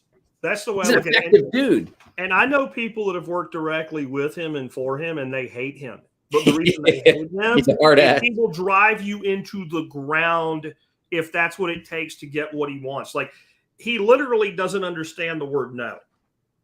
I have a friend that was part of a huge project for him. And so he would say, I need this by this point. And they'd say, well, we can't do it. And he would literally say, how much money do you need to do it? Tell me, but you're going to do it. Mm-hmm. And I think that's where he's coming from. So it's not whether you trust him or not. It's, I have a goal. Here's what gets me there. And I'm going to take that goal. And I think the Twitter thing, I think the dude really does believe in free speech. The thing about free speech is everybody has their own version of what that means. Sure. So he would say that if you're doxing my aircraft that my family's on my platform, I'm not going to let you do that. Is that anti-free speech? I'm not going to fight that one, but platform. I wouldn't let you dox my private airplane with my wife on it. Yeah, on your platform, on your podcast, you wouldn't allow that. Why would you, that's the thing. It's my platform. It's my podcast. What I'm looking for out of any platform, right, any protocol that's run by an authority like a Twitter, is state your freaking rules and then follow your own rules. I have one set of rules for John and one set of rules for Jack. Yeah. The other thing that makes me have some confidence in him, I know we're off topic a little bit here, but the shit that he's released is damning as hell. It is. I mean, it is. Anybody who hasn't really looked at the Twitter files yet, you should, because I don't know that if he was a plant, he would be going that far. And the Fauci files come out this week. You know, a lot of my I get a lot of flack. I drive a Tesla. I got Tesla Powerwalls. I got the Tesla satellite on order, right? It works. And I'm inspired by Elon. He inspires me as an entrepreneur. And that's what people don't get. I'm like, sure, he's in bed with the DOD. His Neuralink thing, if you listen to his Joe Rogan podcast, he's like 10 steps ahead, anticipating AI becoming so powerful that he wants humans to not have to waste the computing time to type. He wants us to be able to interface directly. I'm not getting a Neuralink. No. I think I said this with you, though. Like, if I was paralyzed, I'd consider it, because being paralyzed would suck. I think it's totally if I'm paralyzed and Neuralink makes a thing that'll make me walk, plug that shit in. So people that in my community, I get a lot of flack. And so he's doing all this Twitter stuff. And the refrain is, oh, we already knew all that, blah, blah, blah. It's like, come on, you didn't value Edward Snowden or Chelsea Manning or whatever they're going by, dropping all that stuff, because it confirms what the conspiracy theorists knew. And it makes it easier for the mass man or woman to lose faith in the government. And as an anarchist, I'm all about it. We need more people to lose faith so they can step in and be like, well, what's the alternative? Because I can't trust this system anymore. Same thing with the money system. They're racketeering, they're frauding, they're laundering money for the drug cartels. They're not playing by the same set of rules. The rich folks, the big corporations get a pass, while FTX gets a pass and gets treated like the darling, while our good friend Ross Ulbricht is locked away for multiple life sentences. Yeah. People are starting to see that. And whenever they see the fraud, and the fraud is confirmed with facts, it makes it easier to recruit them to the agorist cadre. And that's really cool. And I appreciate Elon Musk for that. Because it makes it easier. Like the thing I said yesterday, and I think you'll like this, is politics is a game designed by psychopaths, run by sociopaths, and played by fools. That's the game. And by the way, played by fools, I think people think I'm talking about voters. But when I say fools, I mean the Congress clowns and the bureaucrats. The sociopaths or the psychopaths that designed it is the technocracy, the oligarchy. The people that run it are the lobbyists and the key players within what we call the deep state. There's your sociopaths. The fools are the clowns on the floor that they're voting and fundraising. They're freaking fools. My biggest problem with most of the bureaucrats and the politicians is they're incapable of doing things right, and they bear no consequence for being wrong. And that's why I think, so when I got into Bitcoin, much like you, it was like number go up. That's all that mattered. Number go up, get rich, number go up, number go up. Somewhere around 2018, 2019, it really clicked for me, freedom go up. The number is irrelevant to me. Long term, I know where it goes. It is what it is. The ability to hold your property in a way that is unconfiscatable And, anybody out there that says that's bullshit, I'll give you a public address. And if you can get the Bitcoin off that public address, I'll multiply that number by 10 and give you that much cash. Go ahead. Do it. Pick the right atom out of the known universe. Go ahead. I don't want to beat that up again.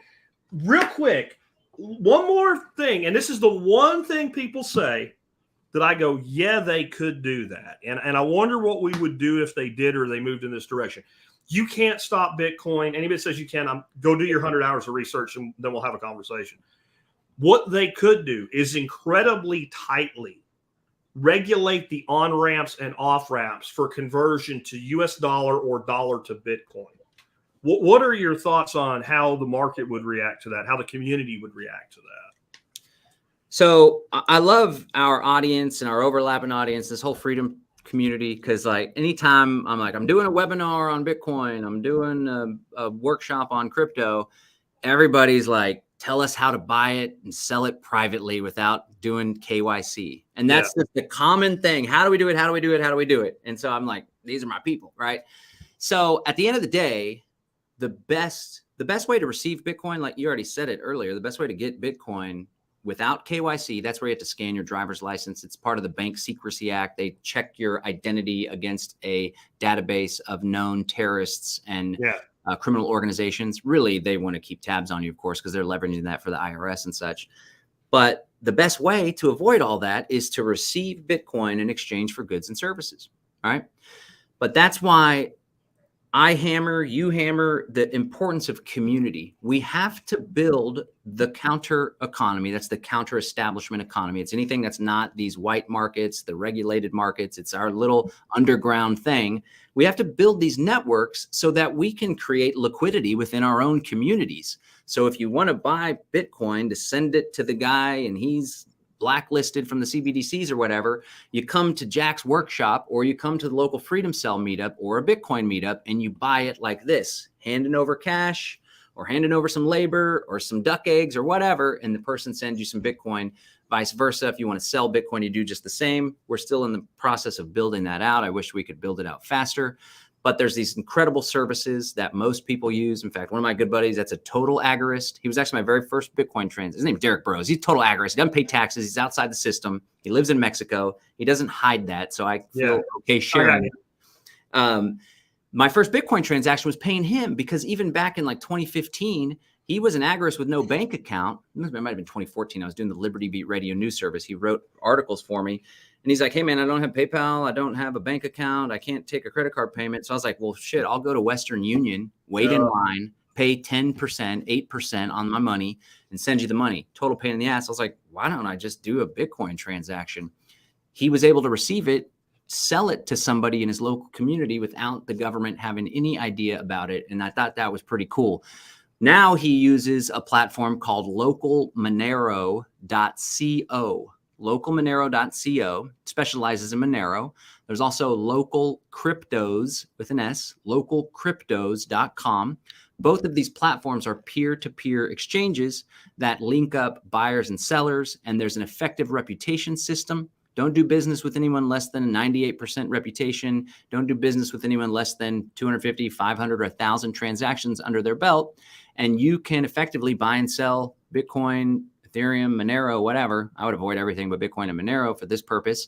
By mailing someone cash, there's some risk involved. Meeting someone in person, there's some risk involved. You can even use Zelle, these interbank transfers. You can do a wire transfer too. They don't exactly know what you're sending it for unless you're doing a big amount they may ask. But there's platforms that enable this. And so again, the rule of thumb is if you're feeling a little insecure and you're new to this, start by buying $100 worth. If it ends up being a scam or you mess it up somehow, you're not totally out. But I've held people's hands on consultations and stepped them through this process. So even though it's much more convenient to use Coinbase or Kraken or Strike, if you want to get around the KYC requirement, which effectively ties your identity to your public address, and on a public and transparent blockchain like Bitcoin, you can then trace the history of that transaction after you purchase it, even when you send it out of the exchange. There's ways around that, of course, as well. But the best way is to buy it in person or leverage one of these platforms like localmonero.co or localcryptos.com. And I would add to that, like there's absolutism and then there's pragmatism. So one of the things you can do is you can get really sophisticated using running your own node, managing individual UTXOs this way and all, but you can simply have a different wallet. And I buy crypto all the time and I'm KYC'd into that crypto and I have that crypto and I have no tax consequence. I'm not trying to hide anything. I might want to leverage that crypto someday. I honestly believe there's a high probability that our banking system will eventually accept reality and the sailor retirement program will work. And you want the most pristine, lily white, above board Bitcoin you can have if that ever becomes available. So if you have one wallet that you receive payments into and one wallet that you transfer your purchases into, you keep that separate. And there's a lot of both. I don't want to get into, full on playing with obfuscation today, but there's a lot of things that you can do. Simple tools create what we would call probable deniability. So if you go into Strike and you put $100 deposit into Strike, and then you send that $100 to somebody in Bitcoin, you have not created a taxable event for yourself. You haven't, because you didn't convert anything. If you send it to yourself, you still haven't created a taxable event. You've just effectively you bought Bitcoin when you did the transaction. Well, if you send that transaction as a Lightning transaction to a custodial but non-registry Lightning wallet, let's say wallet of Satoshi, and then you send it to your hardware wallet back on an on-chain transaction, I'm not saying the NSA can't track that if they know to look for it, but it's actually far more effective than a lot of like the coin join shit and stuff like that, because a coin join transaction is so patternable that it sticks out on the blockchain. All that transaction I just described is money moving from Lightning back to on-chain. And so there's ways that you can make it a little bit more murky, I guess. But to me, I just buy Bitcoin and keep it in one group of UTXOs, which are addresses. And I receive Bitcoin to another group of UTXOs on a different wallet. It makes it easy to manage and you don't forget what you're doing. And so I have and I don't even look at it as hiding. I have my Bitcoin that's kind of like a bank account in that it can be seen that it's mine. And I have this other Bitcoin that it's like the stuff under the mattress, except it's all way more secure than that. And I think one of the things people need to understand is Bitcoin is not a private network, but it's a secure network. Security and privacy are different. If you had a house with 2 foot thick bulletproof walls made out of glass that you could see through, it would be incredibly secure, but somebody could come by with a 50 cal and they ain't getting you, right? But it's not very private. Bitcoin's like that house and the wall is smoked glass. It's a little harder to see in, but you can track things, and we need to be aware of that. But I don't think it's necessarily a problem. I just think it needs to be. I think where you get in trouble is when you think it's completely anonymous and it ain't. Like Ross Ulbricht. Right? Because even if I pay you and you're not KYC to that Bitcoin, I am. If I bought it from Coinbase. And the more times it moves, the more obfuscation that there is. But did I send it to myself 3 times, or did I send it to you and you sent it to Bill? There's no way to know. And I don't know. It's the thing on the bottom of the list that I worry about. My biggest concern for Bitcoin in the short interim is heavy or excessive regulation of conversion. And I think we need to build, once you build the economy to the point where it doesn't need to leave, it doesn't matter anymore. I also think more and more of these rich fuckers are holding a shitload of Bitcoin, and rich people write the laws. I mean, that's the other way I look at it. When you start having, so my other interesting pattern in Bitcoin is when Bitcoin started, geeks and nerds argued about it, right? Then people like small level influencers like podcast hosts and YouTube people argued about it. And then millionaires argue about it. And then later on, billionaires argued about it. And now countries are arguing about it. And there's a point where if the oligarchy itself begins to go, hey, you know what? Kind of like this, then they'll defend it. Like, that's why I think one of the safest places for your money, it's not a great investment, the safest place for your money is an insurance company. Because it's incredibly highly regulated and it's incredibly highly protected by lobbyists. Sure. So I'm not saying to put your money in there to make a return, but it's a great way to give your heirs money in a way that it can't be taxed. And you can borrow against it using. And you can borrow against it. That's infinite kind of banking familiar, concept. Yeah, it's pretty solid. No, I'm with you completely. And a lot of people, again, back to it's all the New World Order. That's the only factor and influence in the world. In reality, there's competing factions. There's I used to be one of these New World Order guys that listened to Alex Jones every single day back in 2002, 2003, 2004.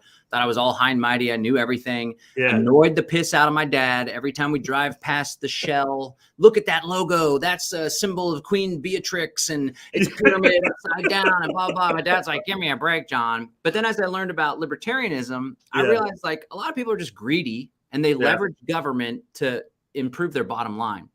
And so there's folks that are like that in the Bitcoin space. There's senators and U.S. congressmen that are favorable to Bitcoin. There's very wealthy, powerful, influential people that are into Bitcoin, and they have a sway over the conversation as well. Not to mention there's competing nation states.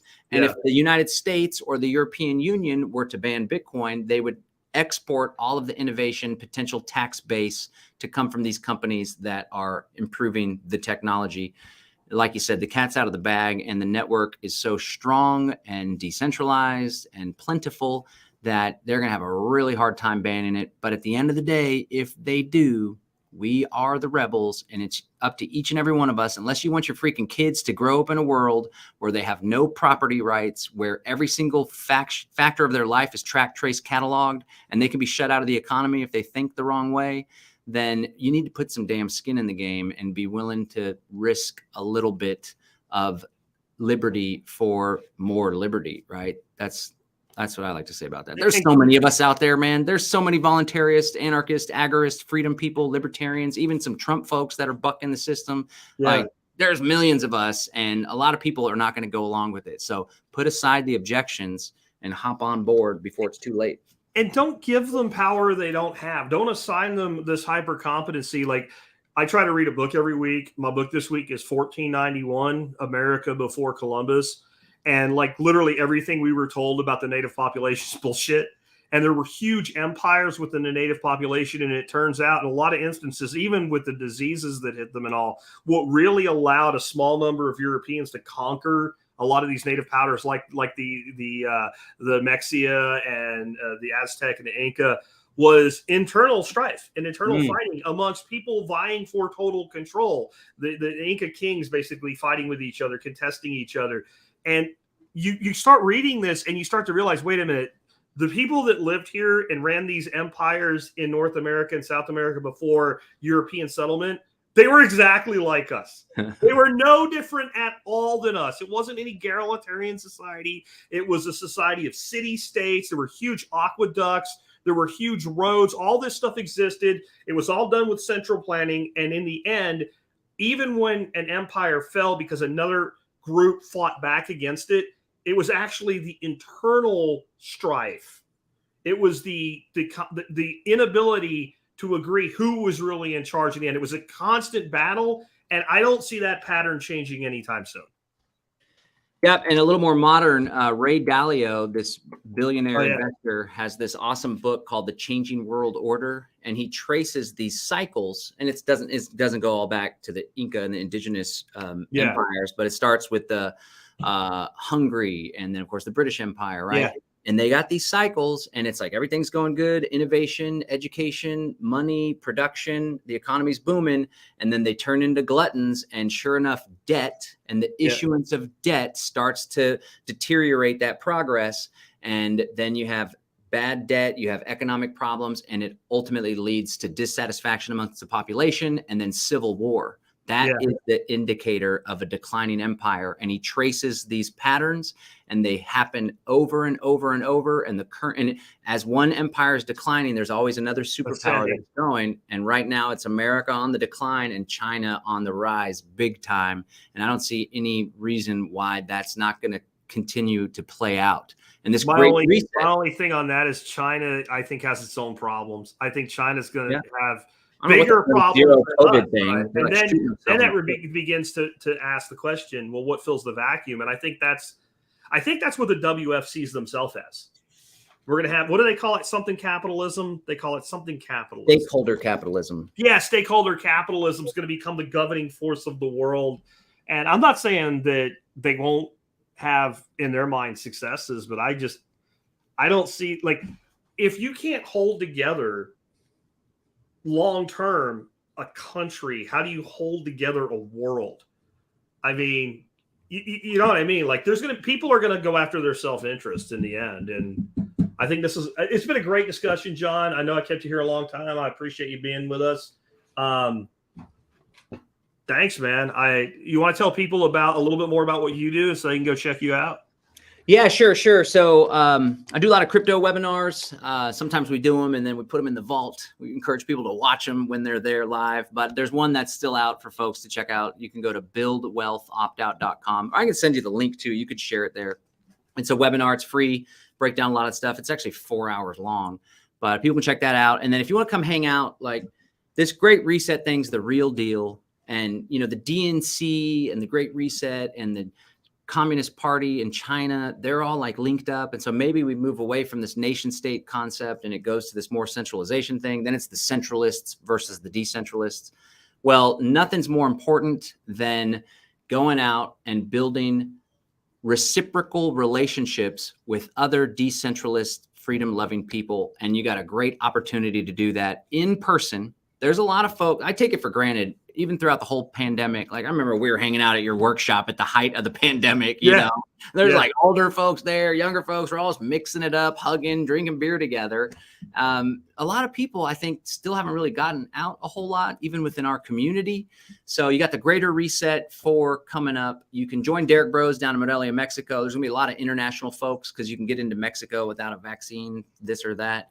But in Texas, good old Texas, right down the road from Jack in Bastrop, Texas, we're going to have an incredible lineup of speakers. Dr. Ken Berry, Texas Slim, who's been on Jack's podcast as well, is going to be there. And it's all about solutions. So if you're somebody that's feeling frustrated, if you're one of these detractors or somebody that feels overwhelmed, anxious, downtrodden, I promise you, nothing is a more effective antidote to those negative feelings and that pessimism than getting out and swapping some germs, shaking some hands, and strategizing with other freedom people. Because in the end, this is going to be a bottom up, not a revolution, an evolution in our thinking, an evolution in the way we relate to one another, an evolution in the systems that we utilize in order to fulfill our wants and needs. We're building it. We're having successes. We're making major progress, and we need each and every one of you to be a part of it. And this is a wonderful opportunity to join us. Jack's got the links there. You can check us out, shake some hands, enjoy some incredible dinners. There's VIP dinner opportunities as well.